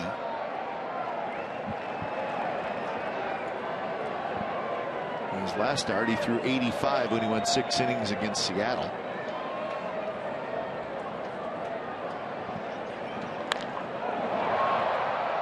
Shallow center, and this should do it. So the Rangers strand Chu at second base. We're on to the 6th from Arlington. A's 5, Rangers 1.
Games at Hohokam Park have been announced. Enjoy a first-class experience and get an early glimpse of next year's squad at the A's all-new spring training venue in Mesa, Arizona. For more information, visit athletics.com/spring today.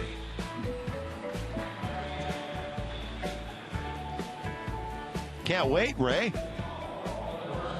Can't wait. I can't either. Spring training. Geez, seems like tomorrow.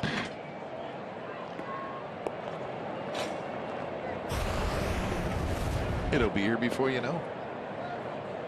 Nick Martinez takes over. 6th inning, he'll face Muncy Fegley in full.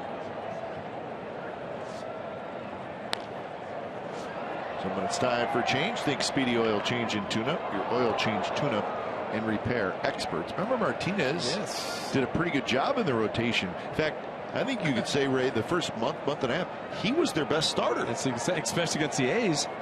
For sure against the A's. A couple good games. Let's say he made his debut against the A's last year and pitched like he was Cy Young. Then he struggled some, went back to the minor leagues, and then, of course, Cole Hamels came along. Some guys came back from the disabled list.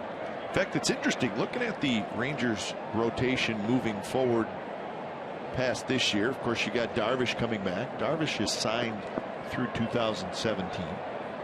You got Cole Hamels. He's signed through 2018. So there's your two real anchor guys. Muncy, hook swung, and it is just foul. Couldn't have been fouled by much. There's not that much room down there. I didn't think it hooked enough to go foul, but I guess it did. But that was just barely, and it was. A couple feet, maybe. Well, as we've talked before, and Yu Darvish has not pitched all season, the best thing the Rangers did was convince him to have surgery. No question. Because otherwise he was trying to rehab for 4 months. That means he could have missed this year and next year. And plus, like you said, you know, through 17, and they want to get something out of his huge contract. In the dirt. But let's not forget now, you got Derek Holland's back. That's right. Holland has a long-term contract. Right. He has club options for 17 and 18, so he's going to be with the Rangers for a while. Martin Perez, he has a long contract. He's got club options through 2020. Muncy slaps one into center field, and he's got a base hit. And Muncy is 1 for 3. And that is hit number 8 for the Athletics. Fastball outside, base hit left center. Good swing after pulling a ball foul by Muncy, and goes opposite field. As this is some of the catcher of Bobby Wilson as he continues to call fastballs outside.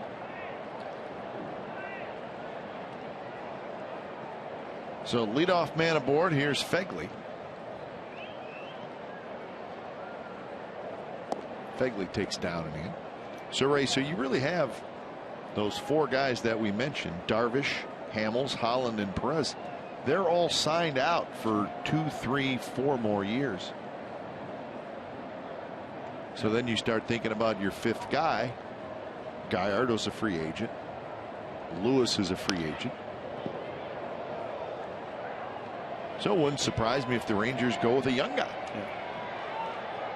Not Dominic. Dom will not be in the 5th spot of the rotation for the Rangers.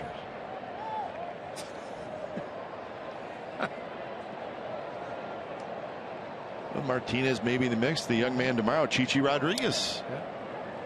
He could be in the mix. It'll be interesting to see what the Rangers do with that 5th spot.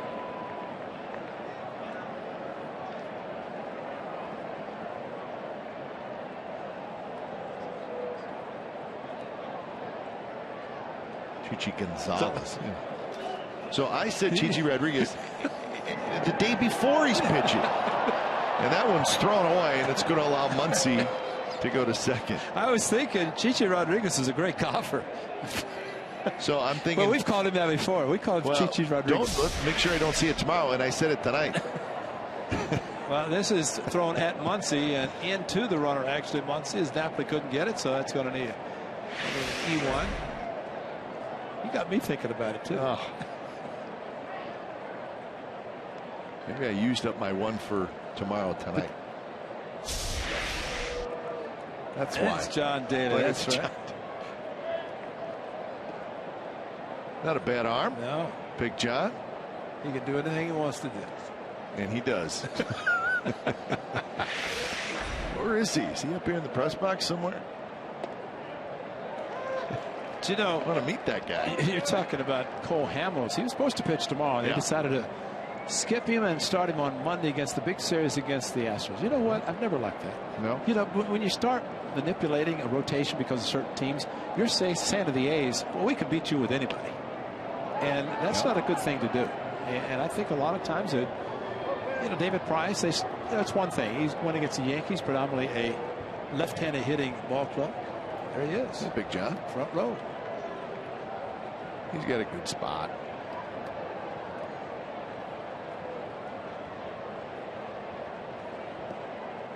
Yeah, I agree with you a little bit. I mean, I think, what if the A's win tomorrow night? That's it. That's it. I mean, so win 2 out of 3. And I don't know. It's just sometimes when I hear that, and you know, they make a big deal about it. as if to say, well, we want Hamels against the Astros because that's a big series. But wouldn't you rather win anytime you can? Win is a win. That's right. That's a good curveball, too, from Martinez. So another opportunity. A runner at second. Nobody out. Couldn't advance it. It's the bearded one, Hamels. Those are combined numbers. Holland that he's talking to. Yeah.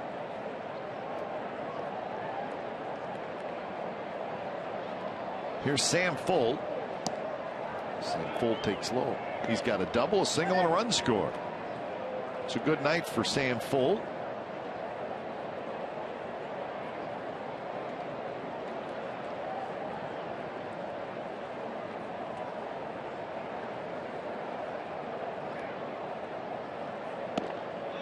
Missed again, and now it's 2-0. Another fastball outside. And after Freeman, who actually pitched in the game that Kobe Lewis pitched well against the A's in his last start in June, and the A's ended up winning because of Freeman coming in and giving it up. So Andy Hawkins, the bullpen coach.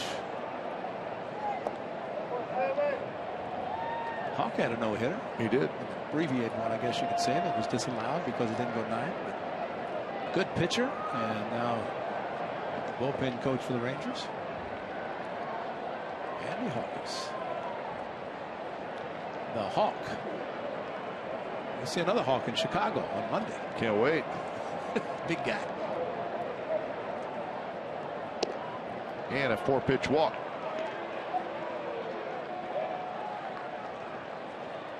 Well, Freeman's coming in, looks like. Or, no, it's Mike Maddox, pitching coach, going out. Looks like Bannister was the slow walk, but it is the pitching coach.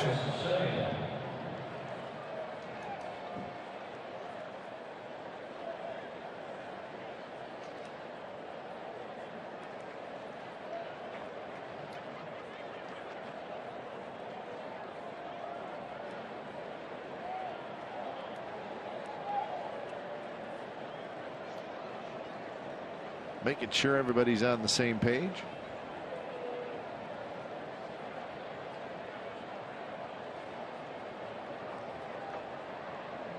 So Simeon will be the hitter.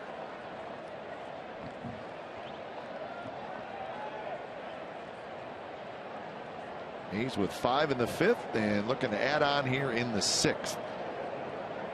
One of the best hits in the 5th inning might have been Simeon's opposite field hit on a hit and run, with the second baseman Odor covering.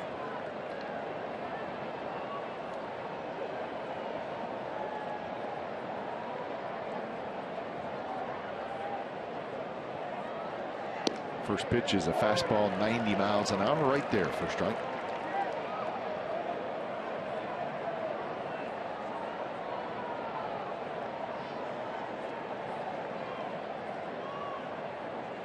Simeon a walk, a strikeout, and a single. Also scored a run. Way inside.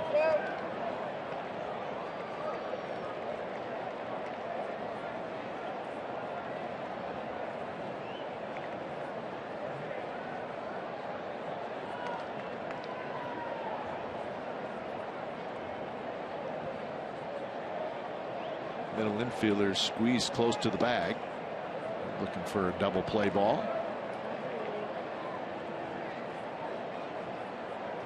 Yankees trying to come back. They've scored 3 in the bottom of the 8th. It's now the Blue Jays 10, the Yankees 7 in game 2 of that doubleheader.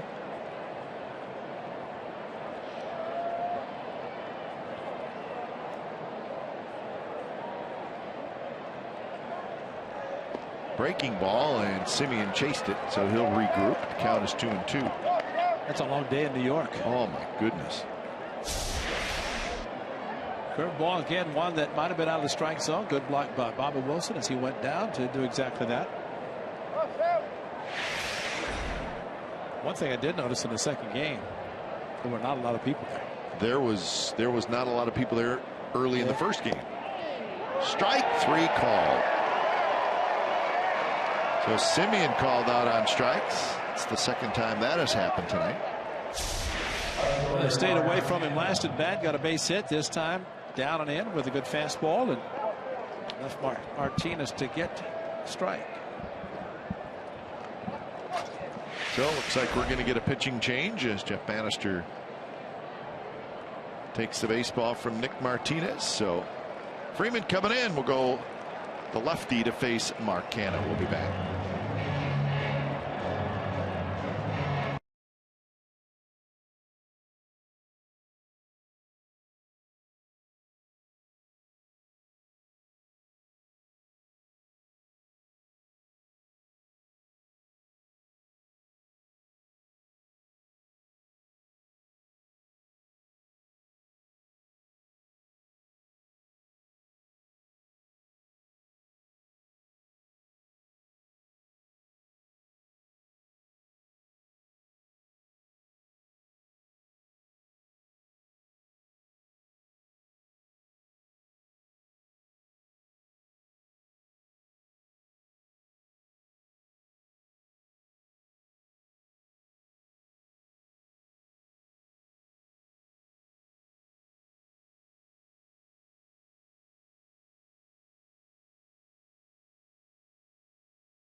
Be reproduced or retransmitted in any form, and the accounts and descriptions of this game may not be disseminated without the express written consent of Athletics Investment Group, LLC. So 5-1. A's got a couple of runners on and 2 outs here in the 6th inning. An interesting move, Ray. The Rangers bring in the lefty Sam Freeman, but it's to face the right-handed hitting Mark Canha. Could be to get everybody thinking about it, because that's what we did between innings. And the only thing I could think of, 15 home runs by Canha, 13 have been against right-handers, but you would not think that you'd bring a lefty in. But Jeff Bannister's the manager, and he's done that. Mark Canha versus lefties now. You look at the breakdown. Started slow, but since July 30, 327 average. And now it's 2-0. Well, maybe he told him to pitch carefully to Canha and get ready for Reddick. Just sounds a little strange. 5th appearance, making the 6th that Freeman has faced the Athletics, and been no more than an inning. A couple of times just 3 batters.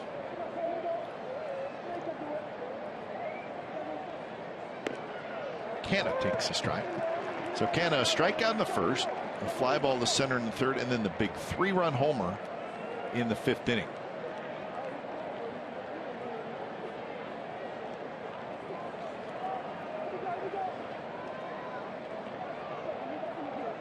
Muncy at second, Full at first, and that one hit down the right field line.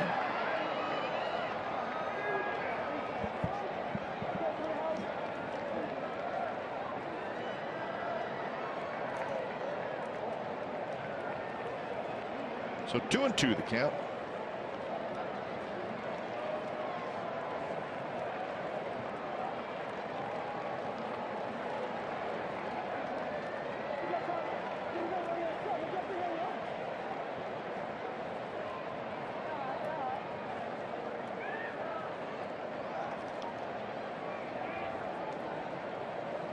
So Freeman is the 4th pitcher in the game already.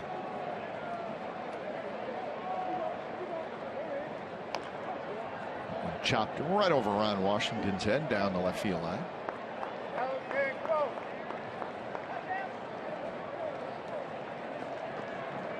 War spent a lot of time in this ballpark.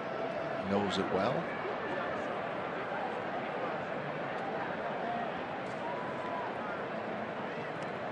In the other dugout, and he was doing a lot of his third base coaching from the Rangers dugout, is trying to send runners, help them score. Count remains 2-2. This is what helps in Gallardo to the showers. A 1-2 curveball that he made a mistake just over the side to give Kent his second 3-run home run in his last 2 home runs.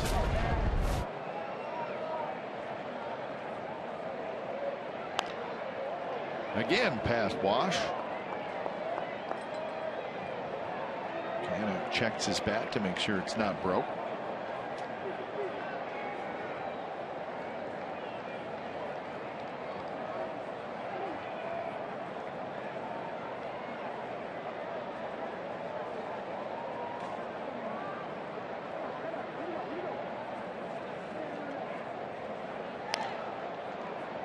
So the count stays 2-2, and the battle goes on between Freeman and Canna.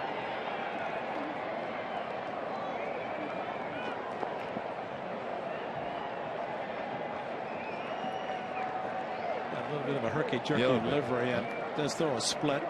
Not really overpowering, but everything seems to be coming into the right-hander. Sometimes you see a lefty throw a natural sinker away from the righties.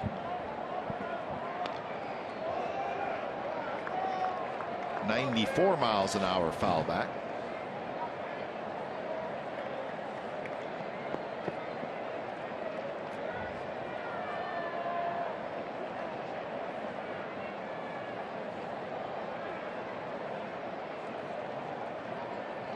So Canna steps back in.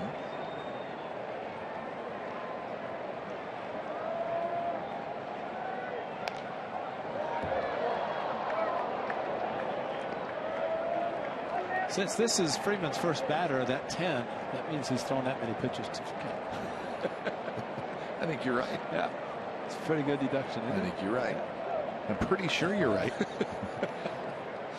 Freeman maybe still can't figure out why am I facing this right-hander. Reddick's the left-hander and the on-deck.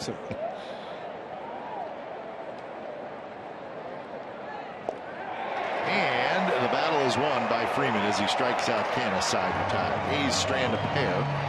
Bottom of the 6th coming up. It'll be fielder Napoli and Andrus. 5-1 Hayes lead.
Picked up by the Rangers from the Red Sox. Solo home run just over the fence. My partner said a single at Fenway, but then Mark Canna with 2 on, 1-2 curveball just over the fence.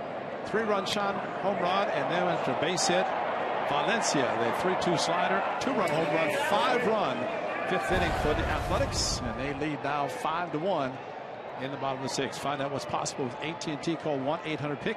AT&T, mobilizing your world. So Prince Fielder to lead it off. He's grounded out twice to Laurie at second base.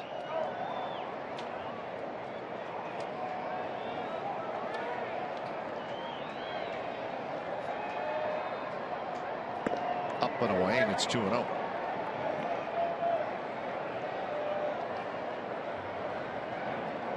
Couple of walks, 4 strikeouts, 4 hits allowed so far for Sean Nolan. Eases that one in there for a strike. A's are seeing a struggling Prince Fielder right now. Pomeranz and Mahika are warming up.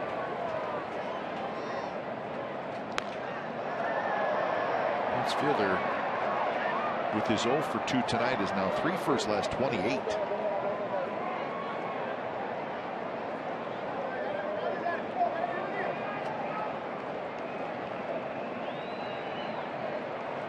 Name is Prince, and Cecil, his dad, was called Big Daddy. Big Daddy.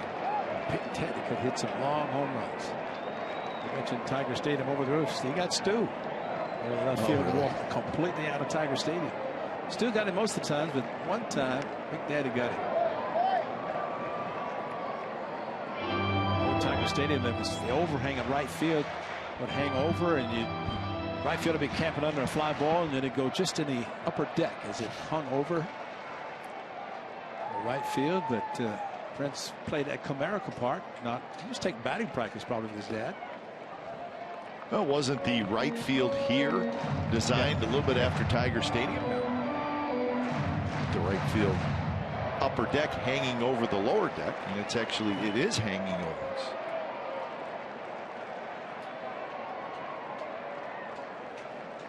Swing and a miss on a high fastball on 3-2, and that's strikeout number 5 for Nolan. You have a 4-run lead. You have a hitter leading off the inning. He challenged you, but that's what he did on a 3-2 fastball. And Prince has never seen a fastball he didn't like and tried to hit it maybe out of Globe Life Park, but a big swing and miss. Elevated fastball, probably not exactly where he wanted to throw it, but it worked out. So here's Napoli, a home run and a strikeout. 0-1 to Napoli. Did not Mike Napoli's former teammate David Ortiz do something today? Yes, he did. He hit a couple of home runs today. Got to 500. So he got to 500. So congratulations to David Ortiz. He's had a terrific season. The Red Sox won today 10-4. Ortiz becomes the 27th player in Major League Baseball history to hit 500 home runs. Simeon has it, and that's out number 2.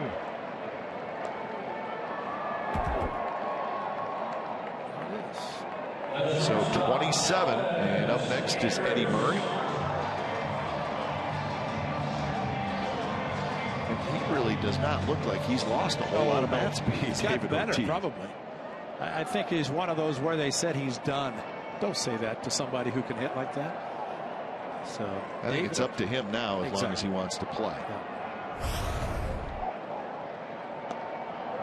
So off year for the Red Sox. They're 67-74. They have been actually playing better lately, but still a very disappointing season, but not for David Ortiz. Yeah. But they proved, though, okay, that you can spend a lot of money doesn't guarantee it. And they brought in a boatload of big free agents in the offseason, spent a lot of money, but they have struggled. Dombrowski, the new president, they'll hire a general manager, but Dombrowski, who was with the Tigers, helped him to go to postseason.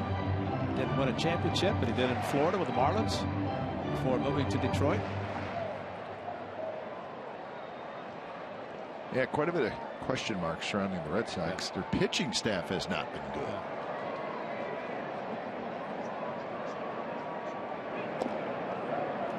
And too, I know that sounds like it's hindsight and all that good stuff, but I thought it at the time. You sign Hanley Ramirez and you give him $88 million. You should not have to figure out where to play. Exactly. I mean, Sandoval got a lot of money. He's not having a good year, but you know he's the third baseman. At some point, he's probably going to move over to first or whatever. But they don't know where to play Hanley Ramirez. Well, I think they decided first base when they traded Napoli. And who knows what's going to happen with that. Andrus has a 2-out single. He's 2 for 3. He's going to try for 2, and he's going to make it. So Elvis Andrus with Canna playing off the line quite a ways. And Andrus lucked out a double. The breaking ball coming into him got to the 3-2 count, and hesitation in the swing, and Bob Melvin, maybe that's going to do it, and it is, but good hustle by Elvis Andrus, even down, just a ground ball past Valencia. Canada got to it as well as he could. That was it. So 5 2/3 for Sean Nolan, and he is done for the night. When it's time for change, think Speedy Oil Change and Tune-Up. It's your oil change, tune-up, and repair experts. Pomeranz coming in to face Odor.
YP.com on Tuesday, September the 22nd at the A's versus these Rangers game. 10,000 fans will go home.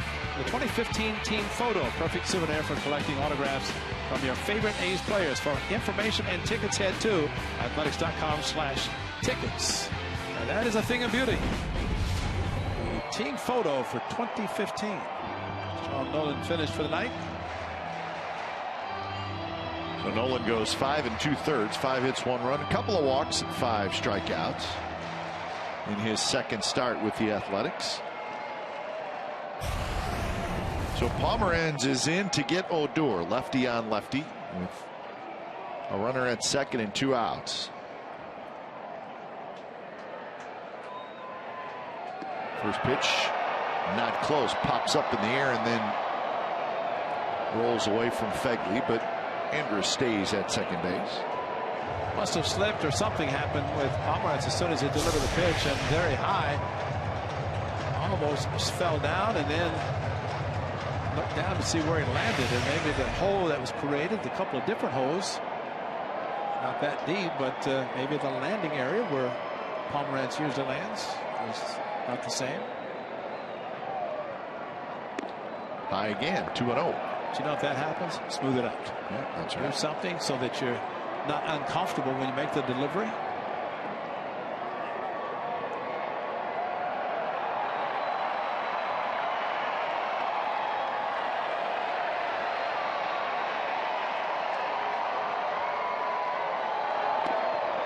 Inside corner strike. Odor didn't agree with it. Pomeranz has a very good fastball. And if he's anywhere around the plate, it makes it a difficult pitch to hit. Good knuckle curve that he throws, kind of a secondary pitch.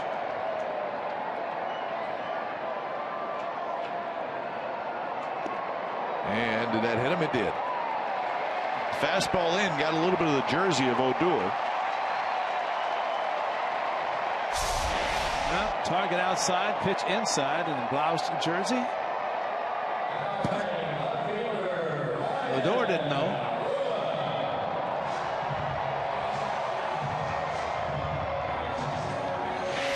Still, this should be better for Drew Pomeranz facing the right-hander. He has had difficulties with lefties, and I figured that should be a specialty for him.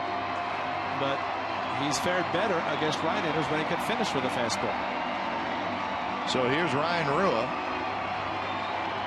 Rua has grounded out to short and popped out to second. Yeah, that's pretty good umpiring to be able to barely see that. And got the T in Texas. Yeah, Marvin Hudson looking right at it. Maybe it's a big wind blew that. I think that's what happened.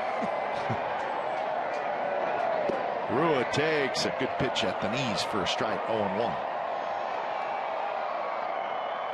Usually if Pomeranz throws a curveball to right-handed hitters, he's doing him a favor. Because when he throws the good fastball, now coming is Valencia and Fegley out, and I don't know if they think something's going on with Elvis Andrus at second base as far as signs.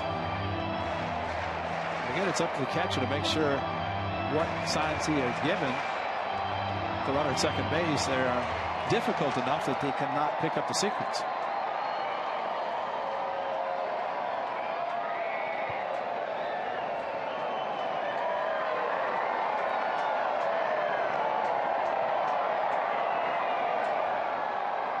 Angels still leading the Astros 2-0. And that game headed to the 5th inning.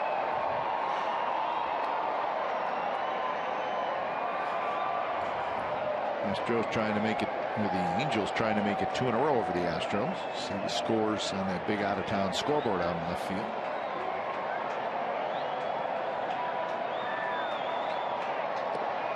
A little bit inside, close pitch, 1-1 to Rua. Inning started innocent with Fielder striking out and Napoli grounding out, but then the double and the walk. The crowd's starting to get into it now.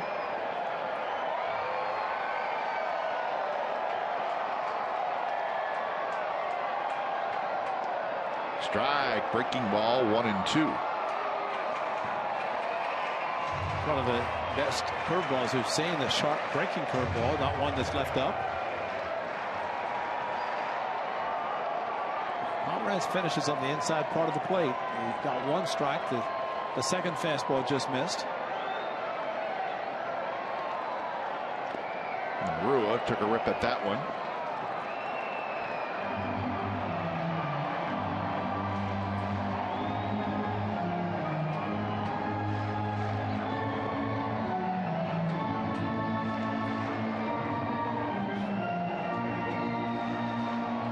So Pomeranz on in relief of Sean Nolan.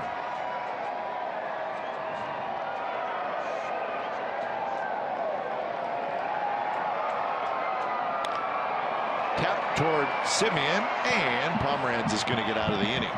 So the Rangers strand 2 and do not score. 7th inning coming up, 5-1 A's lead.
Andrew Bailey set an A's rookie saves record picking up his 24th in Minnesota.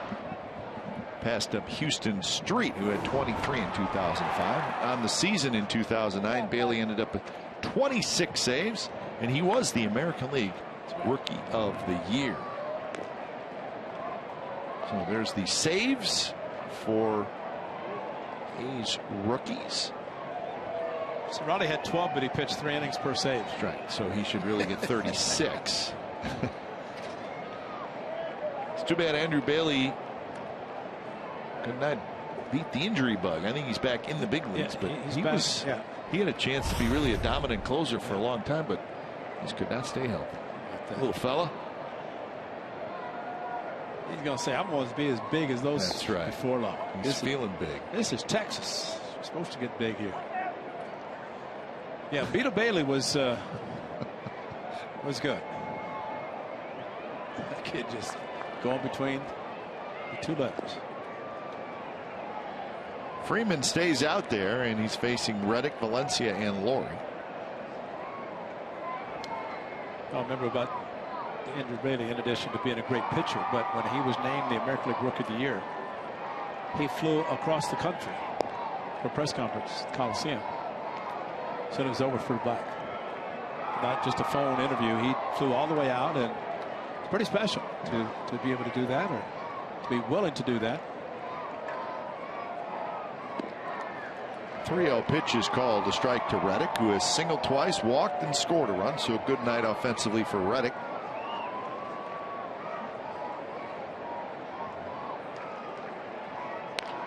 And he hits it hard, but right at Odor.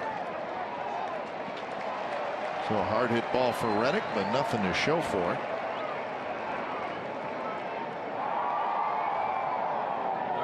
So 1 out here in the top of the 7th. September call-ups, and you got a whole bunch of relief pitchers. I think you use them, and that's what they're doing. We've had this conversation, Ray. The old September call-ups. So when it's time for change, think Speedy Oil Change and Tune-Up, your oil change, tune-up, and repair experts.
In an upcoming broadcast, it's all brought to you by T-Mobile. Tonight's fan photos from Sherry Allgood. So tonight here in Arlington, the A's with a 5-1 lead. It's the 7th inning. So the new pitcher is Luke Jackson. Just his 4th appearance. And he'll face Valencia and Laurie, so comes in to face a couple of right-handed hitters. Pitcher number 5 on the night for the Rangers. Was that a yawn, or was he just trying to get his facial? He was just stretching his jaw muscles a little bit.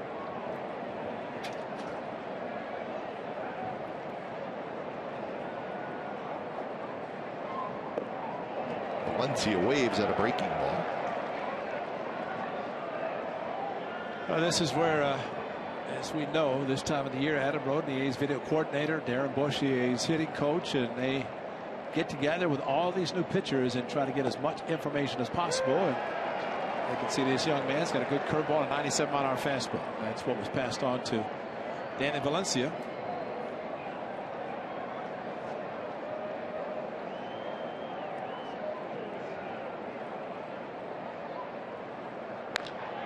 And he blasts one toward the gap in left center. DeShields on the move. DeShields has it.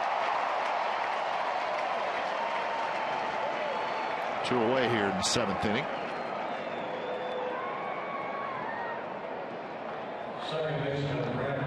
Great curveball, and you can tell from pitch number 1 he's looking for the 97-mile-an-hour fastball. He got the fastball on pitch number 2 and 3, and had a good fastball very deep in left center.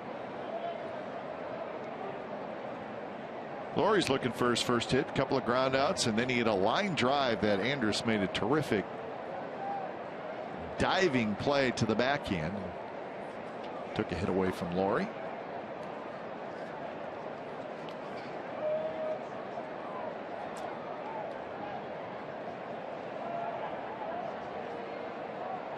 Curve stays high from Jackson.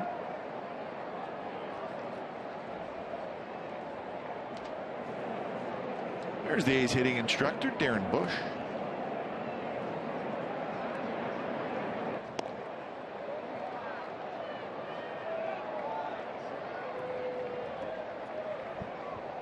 Well, Luke Jackson does have that good fastball, 97, 98.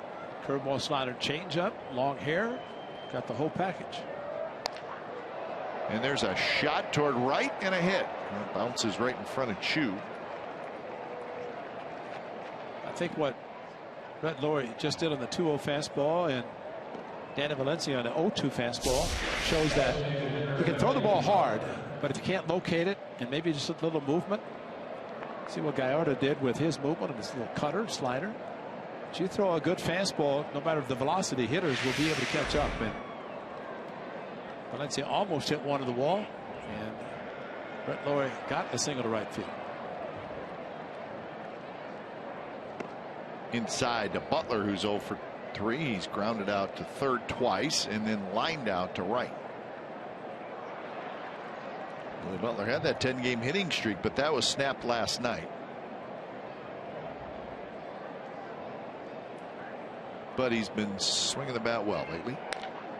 And he rips one left field, and Rua's there. So Butler, second time tonight, he has lined out to an outfielder, and the A's do not score. 7th inning stretch from Globe Life Park here in Arlington, and the A's have a 5-1 lead over the Rangers.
on more than 400 supported devices. Real-time highlights, live look-ins, pitch tracking widgets, and more.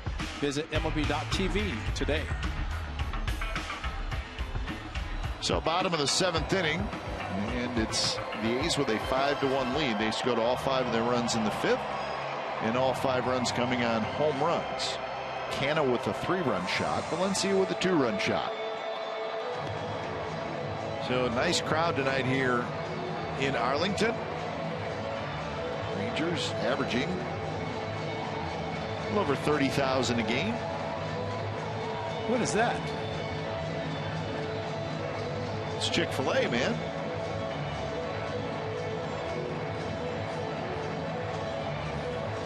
I could get you to Houston and buy you a Chick-fil-A sandwich. That's what I got to do. I'm buying. Let's go, Ray. Well, we're going there next weekend. That's right. I'll meet you there. Well, we just go together. That's true. That's fine. We'll be on a plane. I like to get there early. The line is long at Chick-fil-A. Oh, you mean meet there and not just meet in Houston, huh? No, we'll go to Houston together. Okay. You and I. In fact, we probably will sit next to each other on the plane. Yeah. Well, they're happy that the weather has changed here in Arlington just a tad. Can you imagine being in those in the 115 that normally is what it is here? That's beautiful. Synchronized Chick-fil-A on the dugouts here at Globe Life Park. It's bottom of the 7th. Have OK Blue Jays in Toronto at the 7th. Everything is okay with the Blue Jays. That's right. They swept that doubleheader. They won game 2 10-7, and we're talking about the Blue Jays. So they won 9-5 and 10-7 today at Yankee Stadium. A long day, but a successful day. So the Blue Jays now with a 4.5 game lead over the Yankees in the AL East. Certainly not insurmountable, but what you also have is a team in the Blue Jays that, I mean, they're just rolling out, full of confidence, and they're just beating people up. And they do go back to Toronto for 3 more against New York. Yeah. So if they're able to take at least 3, maybe all 4, they'll play again tomorrow. And then head back to their home park. And you know there will be about 48,000 in Toronto for those series, that series against them. A little high, 3-0 to Wilson. Yeah, on September 21st, 22nd, and 23rd, the Yankees will be in Toronto for a 3-game set.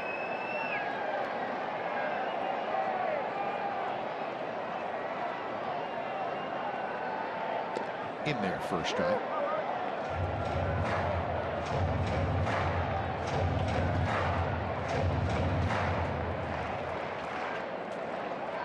Angels still leading the Astros 2-0 in the bottom of the 5th inning in Arlington.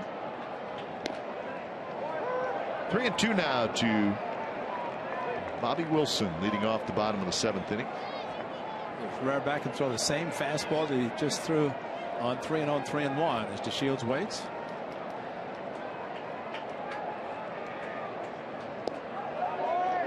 Very close pitch. Pomeranz can't believe it was called a ball, and it's a leadoff walk. And that to me looks like a strike. I mean, that's a good pitcher's pitch. Well, almost to the point of saying, why didn't the hitter swing at it? Now Bob Melvin going out to take a quick look at the home plate umpire, but then point to the bullpen for a reliever.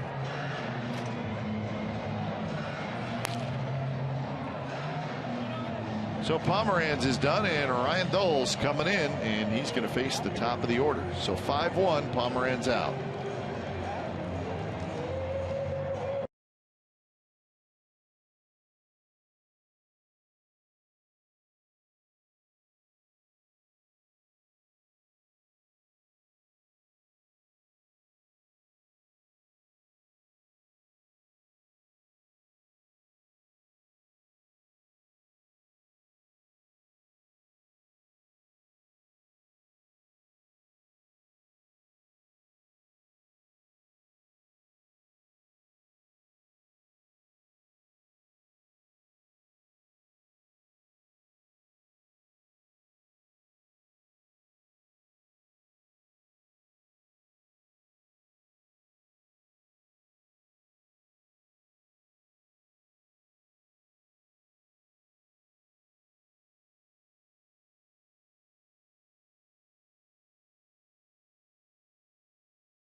Toyota, the full-line automaker with the longest-lasting vehicles in America.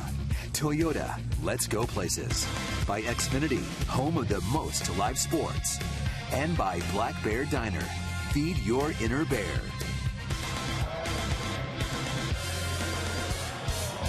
Well, they're having fun in Arlington, even though the A's are leading 5-1. He's having a little more fun than most.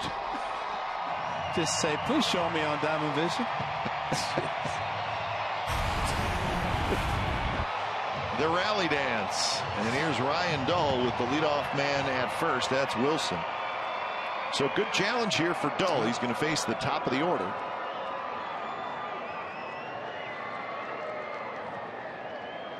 So Dull in 5 appearances, 6 innings, has not allowed a run, and he's been very impressive at a short time.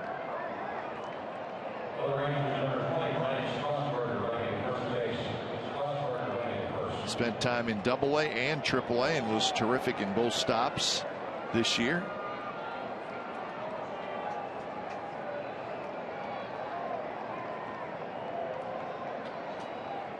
First pitch is a strike. The White Sox beat the Twins 8-2. So the Twins, chasing the Rangers for the second wild card, take a step back tonight, losing in Chicago.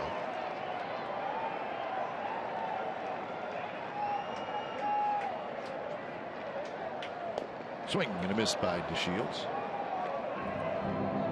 Sinker slider for Ryan Dull. He has been outstanding. You just saw a fastball for strike 1, a hard slider for strike 2. He said that they're trying to incorporate a changeup into his arsenal. I don't know why, especially as hard as he throws. Strasburger's your pinch runner, so he's running for Wilson. Ryan Strasburger. Just don't believe catchers can run anymore. No. It's only September.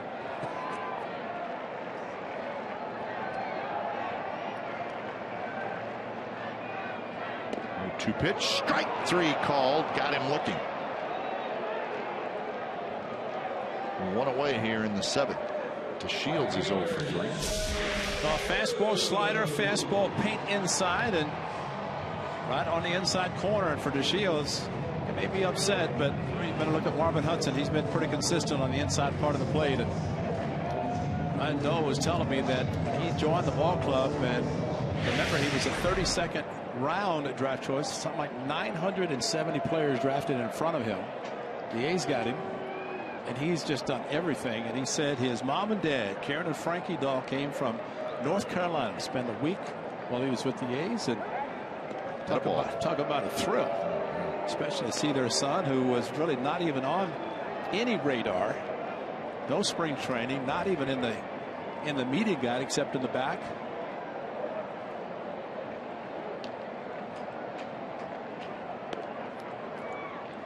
So here he faces Chu.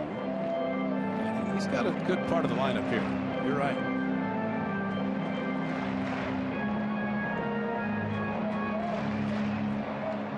Chu is 1 for 3.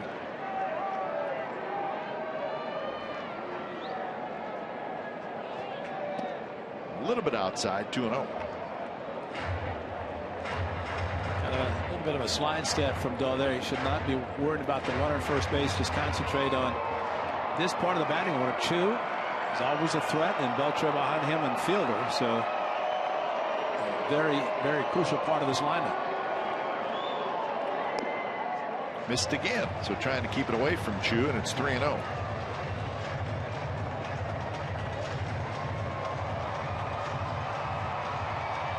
Beltre to follow, with the lefty Jake Diekman starting to throw.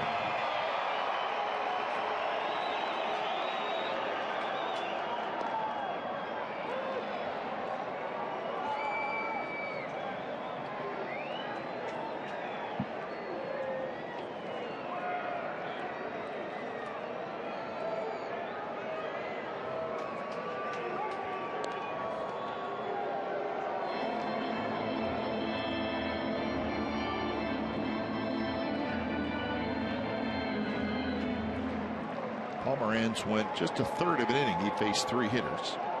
He did get the final out in the 6th inning. And that fastball misses outside.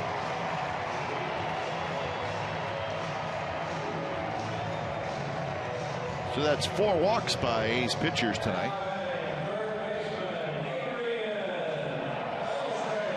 So 2 on, 1 out. Now the big hitters, Beltre and Fielder.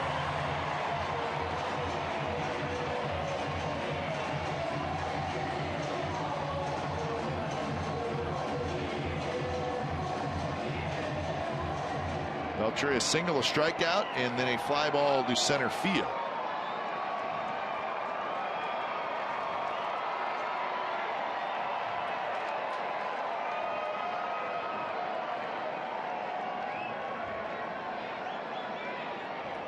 Obviously, Beltre seeing dull for the first time. Slider down and away.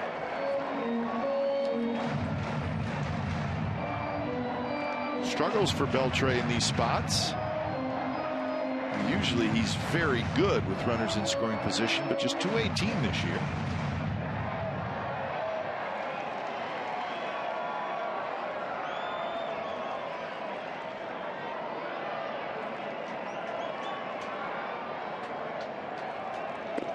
Fastball inside corner, first strike.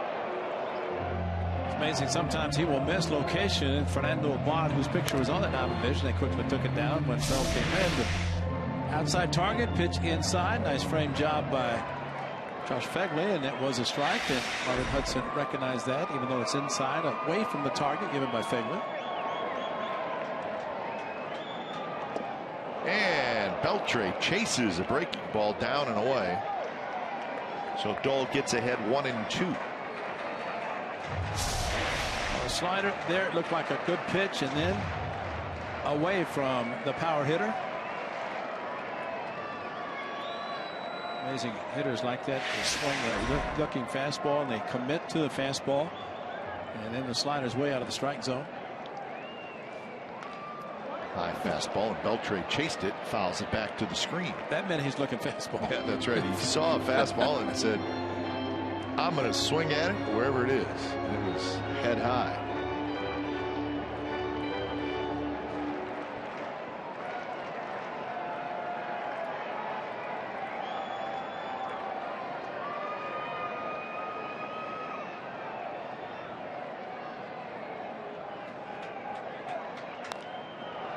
Popped up, Muncy over. Muncy reaches in, and he cannot quite get it.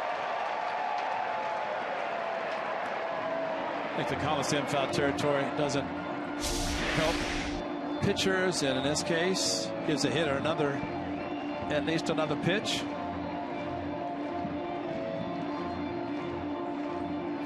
Beltre caught Beltre. Yeah, that's a nice play by that young lady. She stayed in her seat, so in the seat area, even though she did not reach over in the playing field. So another 1-2 pitch. Phegley sets up outside, and he got him. So he kept it away from Beltre and gets the big strikeout. A little bit better slider for Beltre, but still a change of speed. Good location. It's going to be a strike regardless.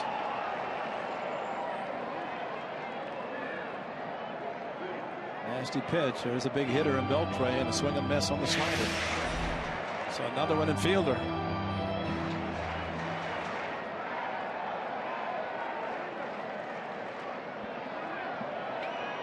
Prince Fielder is 0 for 3. 2 ground outs and a strikeout.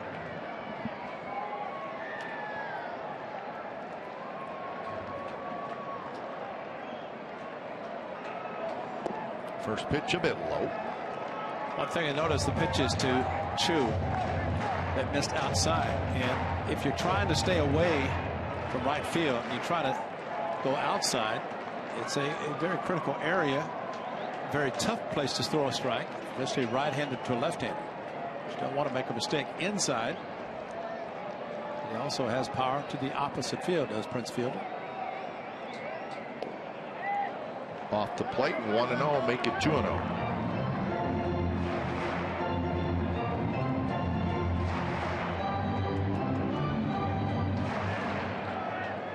We'll see if he continues to try to keep it away from the inner part of the plate to these power hitters. Strasburger at second, Chu at first. And he does, and it's outside, and now it's 3-0. And the always dangerous Mike Napoli waits in the on-deck circle. Well, this is just off the plate, and you'd have to think Prince Fielder is going to be given the green light. He might not be looking for a sign. Napoli does wait. He's already homered on a curveball. So if you make the 3-0, make it a quality pitch.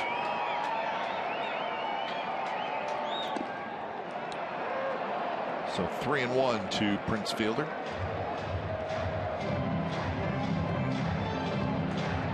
A's have 9 hits. Rangers have 5. 1 error in the game. It was by Texas.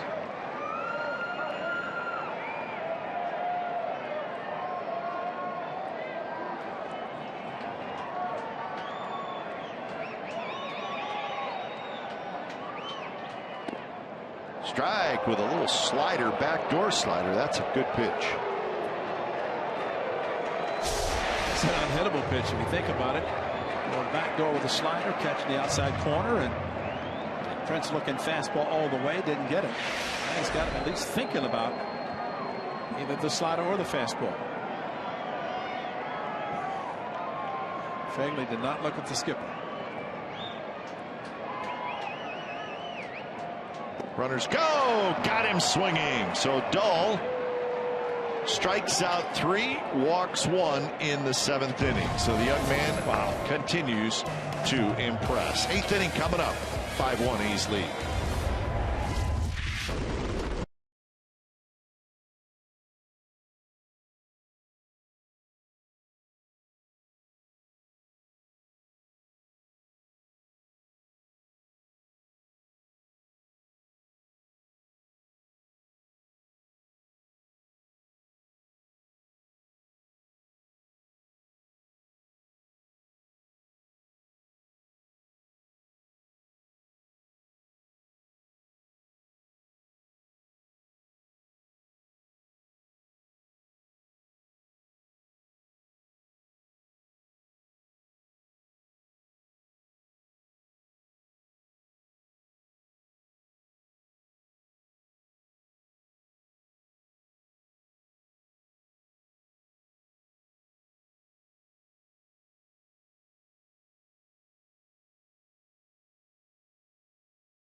Three-two slider in the dirt. Swing and a miss by Prince Fielder, who got a 3-1 backdoor slider, and then this one in the dirt. Nice pick by Fagley in a tag.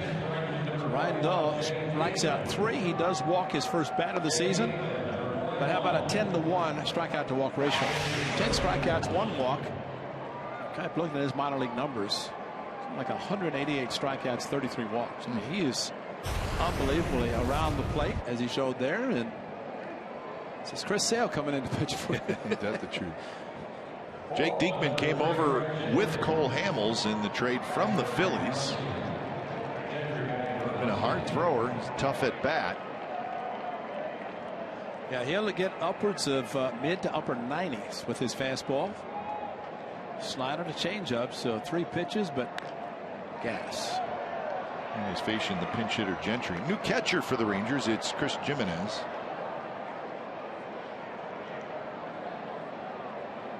Jimenez the catcher, and Gentry hitting for Muncy. So 0-2 the count. And again, some interchangeable parts. Canna more likely to go to first, Gentry to left field, so you get the speed in the outfield. Muncy, of course, lefty playing first base, and lefty coming in. Gentry coming back where it started for him in Texas for the Rangers. Yeah, that's a nasty pitch, and Gentry strikes out. Chris Sale or Randy Johnson, some tall, hard-throwing left-hander that flips the slider, and you have no chance. Back-to-back heaters, and then this slider thrown hard. I think that looking at the probables for Chicago, the A's will not see Chris Sale. Must be pitching tomorrow. Yeah, pitches tomorrow, so miss the 4-game series, and they will enjoy looking at him in the bench. But they will see him probably opening day next year at the Coliseum. That's true. Assuming health holds up. Remember, this year he started. Yes, he was unloading the truck, which something happened in spring and missed some time. But Chris Sale could pitch. Is that like Jeff Kent washing his truck in spring training? Yeah. Be careful when you're washing your pickup truck. 0-2 to Fegley. Fegley has grounded out twice and struck out. Astros scored a run. Angels 2, Astros 1, bottom of the 6th inning. Get a close eye on that one. Inside to Fegley. Check the helmet. It's still there, and that's good because getting 98 up around the head, that's you want some protection.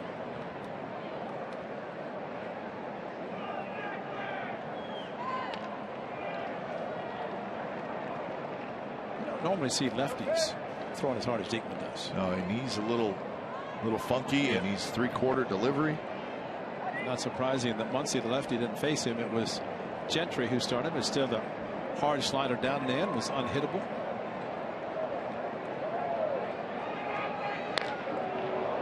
Drive to center, and DeShields grabs it. 2 outs here in the top of the 8th inning.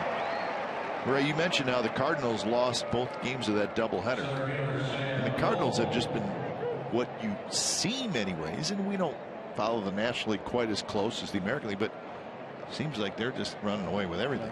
Well, the Pirates won, so the Pirates are now just 2.5 games behind the Cardinals in the Central, and maybe that should tell you how good the Pirates are. Exactly, and exactly what is happening in that division. That the Cardinals were the odds-on favorite to win the division. It's going to be the wild card after that in the division, perhaps, but the Cardinals have had their share of injuries this year. Goodness, and they've always found a way to put the pieces in there. The Holiday's been out.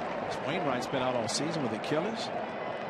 Well, as I look at the standings, Ray, the Cardinals and the Pirates have the 2 best records in all of baseball, and they're going to battle right down to the end. And that's huge if you think about it. You're going to. So you could have the 2nd best record in baseball and play in the wild card game and lose and go home. There you go. So that's what awaits one of those 2 teams, maybe. Odor cannot pick it up clean, and Fold is aboard. Might as well give him a hit. Sure. Perfect night. Fast runner, slow hit ball, hurried play. Want to protect the pitcher or protect the infield? Sam Fold against the lefty, busted down the batter's box. And hustling in was Odor, trying to hurry and make the play. Could not. It's going to be a bang bang.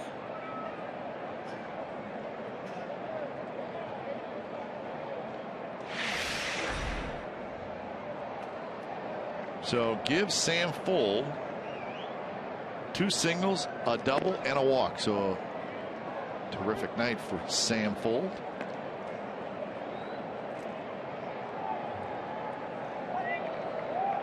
Marcus Simeon's been on base a couple times in the leadoff spot tonight.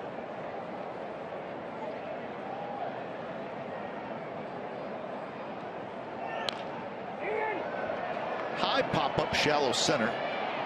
Andrus, the shortstop, gets out there, and he's got it side retired. Bottom of the 8th coming up.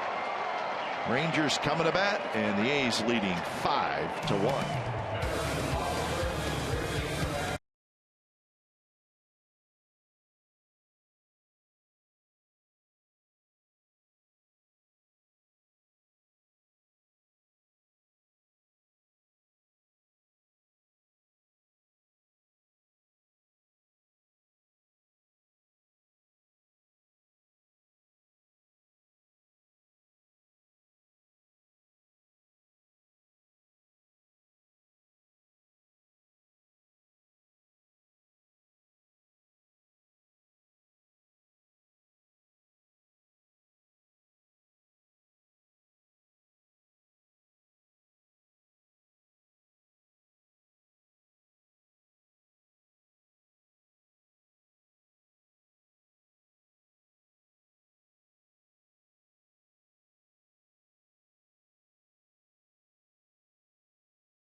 the A's runs came in the 5th inning.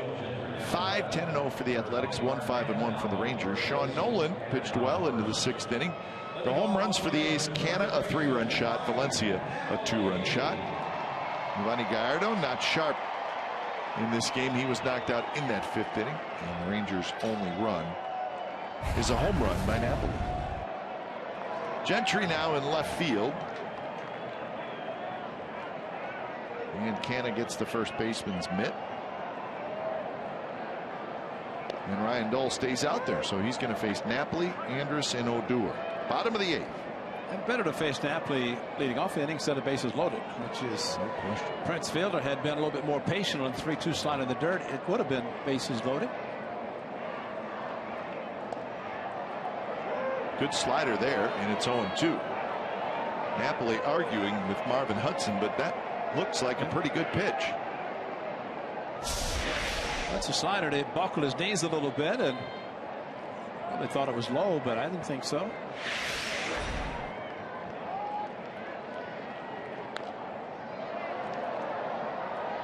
Napoli spent too much time with the Red Sox. They complained about every pitch. That's a good call.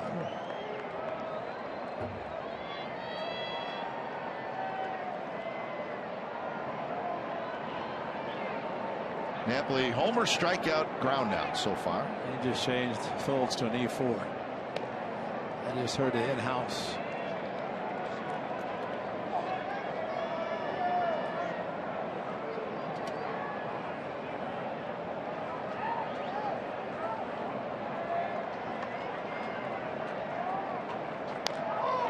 High and deep, left center field, and caught. Gentry at the wall. Same pitch he complained about, almost hit it out.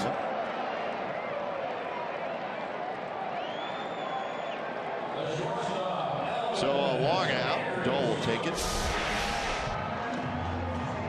But it did not break as sharply. That slider didn't. It almost like a straight changeup, and it was a slider. And Napoli hit it to the area where the ball usually does not travel very well. In front of the A's bullpen. Home run at Fenway, just a matter of a month. Yeah, that one would have been a home run at Fenway. Right.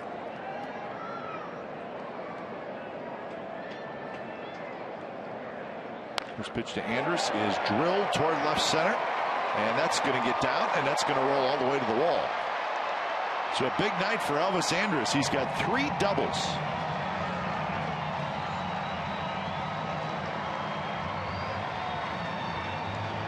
Well, he was not going to wait around for a slider.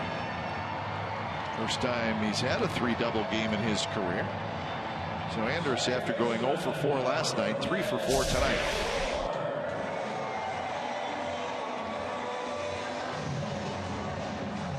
Well, it's good to get the right pitch you're looking for, and hit it as hard as he did, which that's what you want to do as a hitter. You got a fastball that you're looking for, you drive it.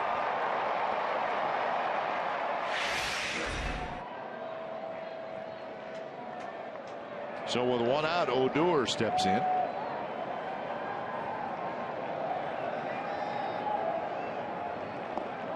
Slider, and Odor lays off. 1-0.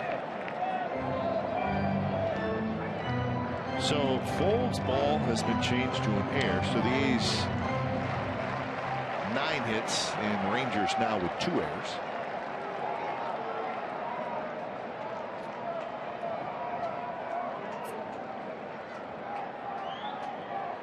Rangers now have made 100 errors on the year. So these are the 2 teams that have made the most errors in the American League, the A's and the Rangers.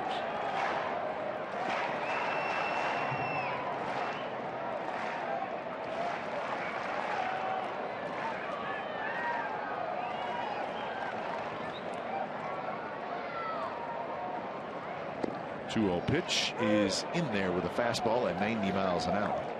What was it the Indians had? How many consecutive games with double figures in hits? Was it 10 or 12? Something like that. It was a whole bunch of consecutive games with at least 10 hits. It rained out again today. I think the Indians did. Odor bounces it to Laurie. And that's the second out with Andrus going to third.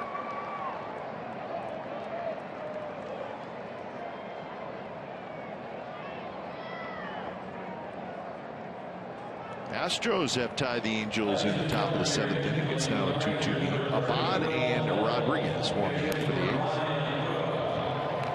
Fernando. 2 Fernandos, 1 left, 1 right.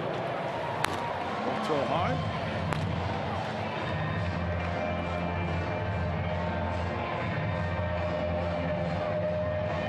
So we're going to get a pinch hitter. Will Venable's going to hit. He's hitting for Ryan Rua.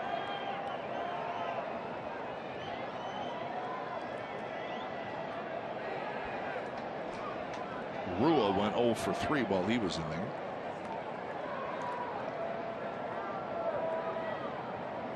Will Venable, the son of former Major Leaguer Max Venable.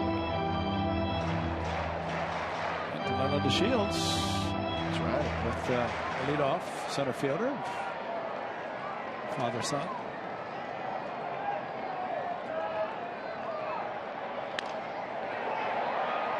Little looper toward Valencia, who grabs it, and another 2 solid innings for Ryan Dull. The young man is impressing all of us. 9th inning coming up. 5-1 A's lead.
It's brought to you by Hyundai tonight at 10:30, and it's over on our sister station Comcast Sportsnet Bay Area. All the baseball highlights. Also the 49ers getting ready for their season opener. That'll be Monday night at home against the Vikings. And college football, Cal and Stanford in action today. Fallon Smith and Henry Wolford will host.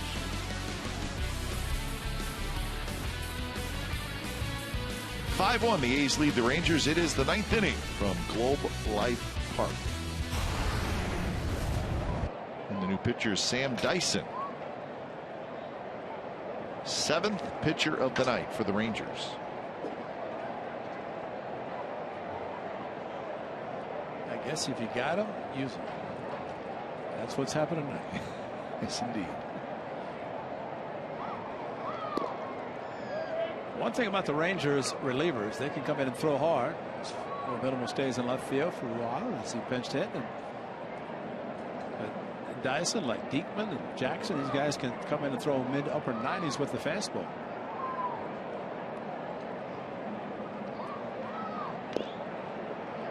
One and one to Canna.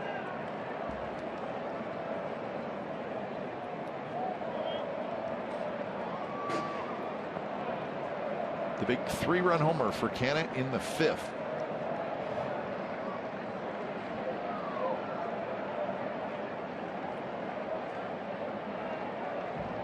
Facing the right-hander Sam Dyson. Dyson, another reliever picked up at the trade deadline. Dyson came over from the Florida Marlins, or the Miami Marlins.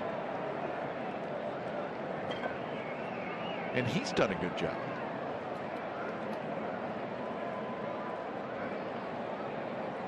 Tonight, the good job's been done by the A's pitching. Well, the Rangers just the one home run by Mike Napoli. They've done well. Just a little bit high, 96 miles an hour.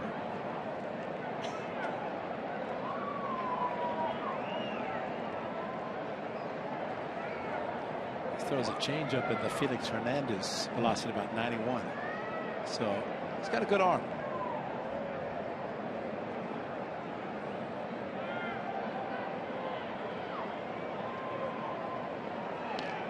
Cannon just got a piece of that fastball. Good sinking life and good velocity. Reddick to follow, and then Valencia.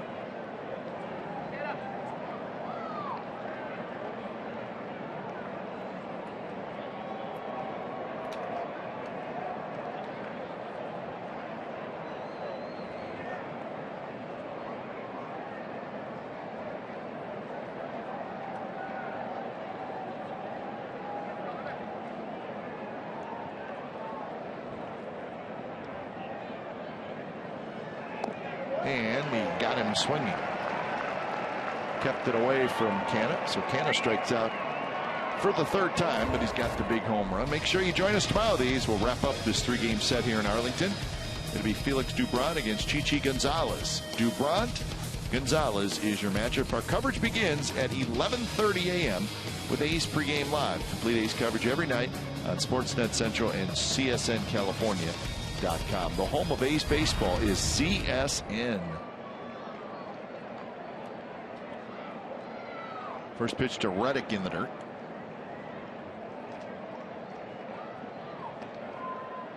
So after the ball game tomorrow, it'll be on to Chicago.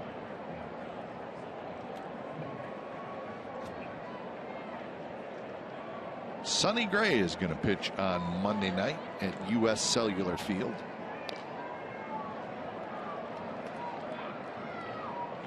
It's the White Sox team that has had a disappointing season. High expectations after a lot of off-season moves. Sean Doolittle loosening up. White Sox 67 and 73. Reddick has a base hit to right field. So Reddick is 3 for 4.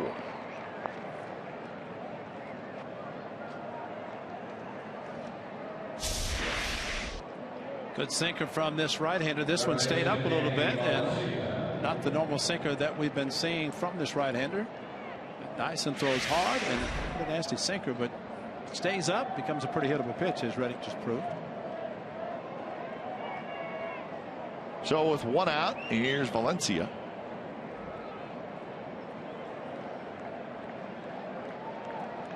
Short lead for Reddick at first, and Valencia bounces one right to Odor, handles a tough hop, flips to Andrus, and that's a nice double play. Well done. 4-6-3 double play, and the side is retired. So we're going to the bottom of the ninth. Doolittle time, 5-1 A's.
did a phenomenal job. 5 2/3 innings, the only blemish. Solo home run to Mike Napoli on a curveball, but good fastball inside, good elevated fastball, 3-2 to Prince Fielder. 5 2/3 innings, 5 hits for Sean Nolan as he tries to pick up his first win as a member of the Athletics, and considering his injuries and health issues this season, able to make 2 starts already, pitch well, had a chance to even his record, and forward to being in the rotation next spring. So Doolittle takes over. And obviously not a save situation, but still the 9th inning against a good team. It's not a blowout game.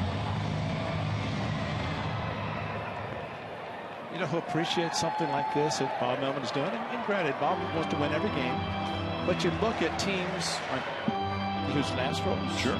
You look at Minnesota. You look at all these teams that are saying, hey, the A's are last place, but they're playing it like they want to win. And that's Bob Melvin. Now all the way down to the end. The A's have lost 81, so unless they win out every game, they're going to have a losing season. But he is playing every game to try to win. Dull with 2 very good innings, 7th and 8th, and now Doolittle will try to finish it. First pitch is a strike.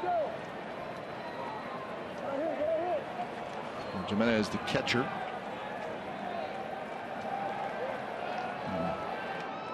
Sean Nolan looking on. A chance for his first major league win. Should be playable, shallow right field. And it's the first baseman Canna who grabs it, and that is out number 1.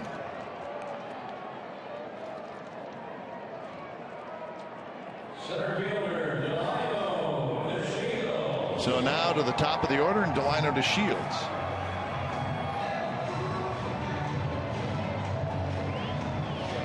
So it's been Nolan, Pomeranz, Dull, and Doolittle. Come on, dude, come on, baby. Hey. 0 for 3 with the walk for DeShields. Swing and a miss. 90 miles an hour, a little up, and DeShields went after it.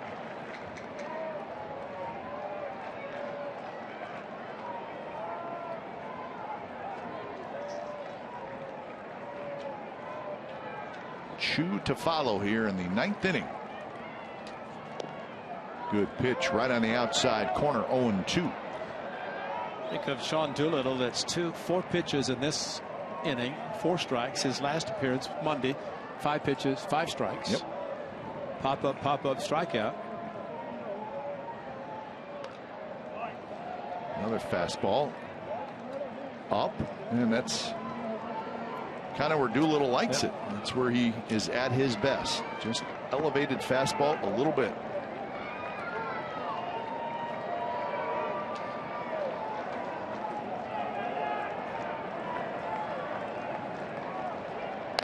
And that one is lined toward left, and that'll be a hit.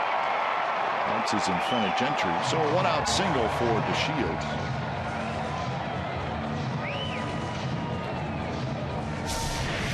Stayed with the fastball. This one down a little bit more, and you're right, Cap. When he elevates it about chest high, and we have seen Fegley do what Derek Norris started doing last year. He get the high target right at the end as Doolittle was delivering, but that time he kept down with the target, and all Shields did was just put a good swing on it, a good fastball.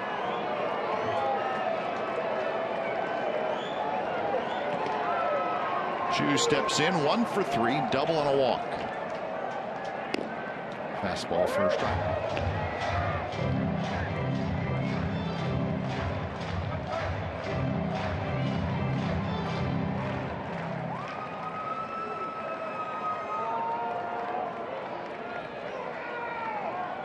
Beltre will be next. Chu drives one down the left field line. It's hit well into the corner, and it's foul.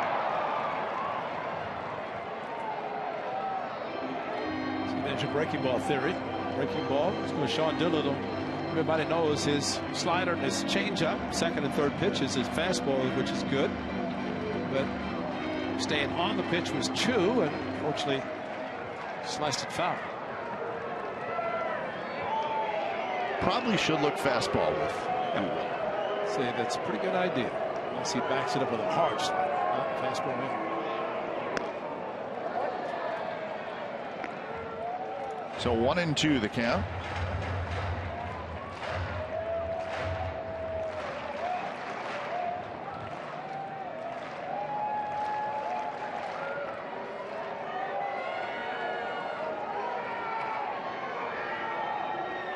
Doolittle kicks and delivers, and it's fouled into the second level.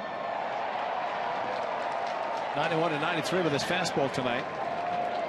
A couple of Jimenez fastballs at 91. That was at 93 to Chu.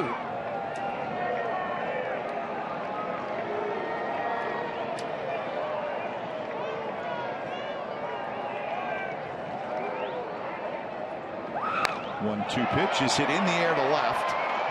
Gentry moves over and he's got it, and that's the second out.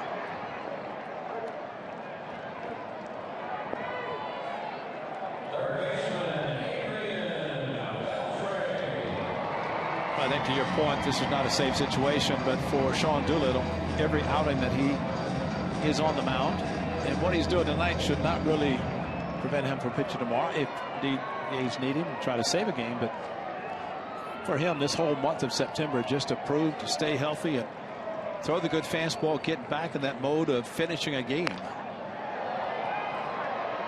because he has that special mentality in the ninth inning. That's what you want to see in somebody to close out a game, whether it's a save or just trying to complete the win, as he's trying to do tonight for Sean Nolan.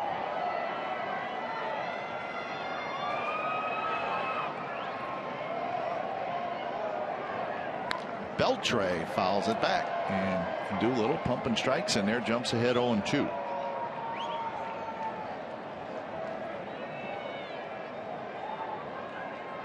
So 13 pitches, 1 ball. There you go. Yeah, so that's one of the 1 to 2 that was inside. More of a setup pitch to go back outside with a good fastball.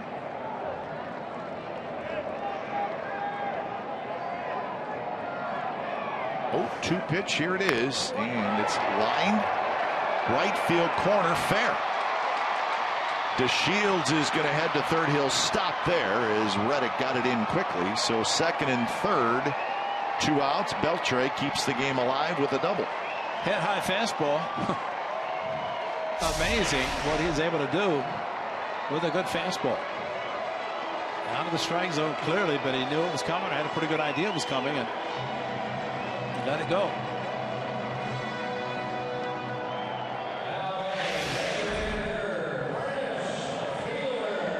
.550th career double for Adrian Beltre as he moves ahead of Chipper Jones.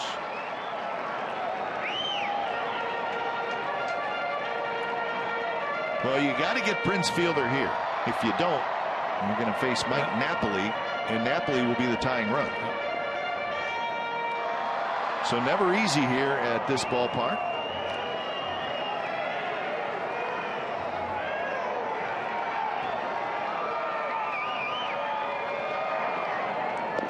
And that one just a little outside.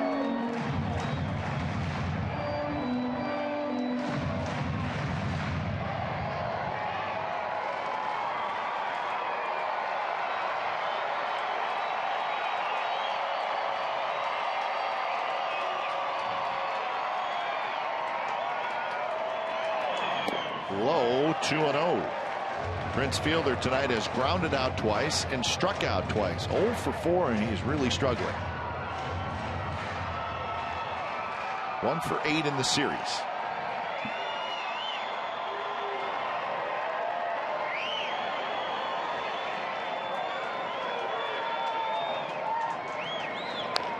And there's a drive toward left center field. Gentry on the move. Gentry in front of the wall. He missed it. 2 runs are going to score. Fielder to second with a double, and it's 5-3. How did he miss that? He was there, and he reached up, and he just missed it.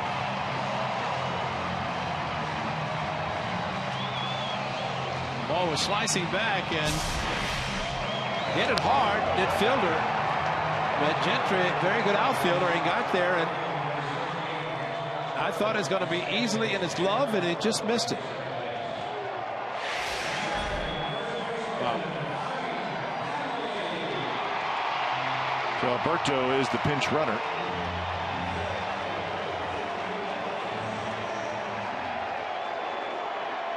Hands are Alberto. And here's Napoli. First pitch to Napoli, strike down around the knees. Well, there's Alberto.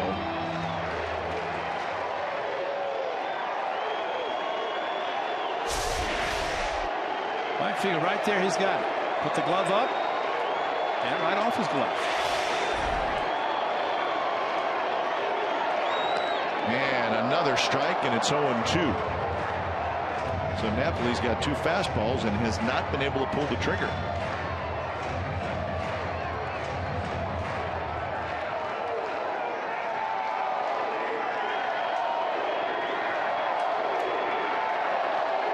Oh, 2 pitch. And a good rip there. Fastball up and out over the plate. Well, we've seen Napoli hit 2 breaking balls.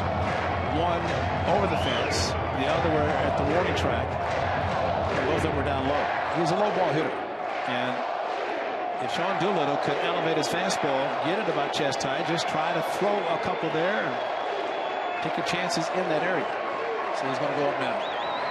Yeah. And a high towering foul back behind us to keep the count at 0-2. Good location. He's susceptible to that pitch and starts to go up and just barely right there got his bat on.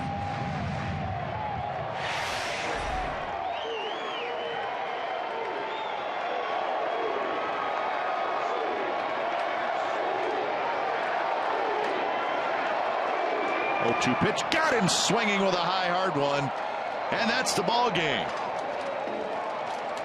So it wasn't easy, never is in this park, but the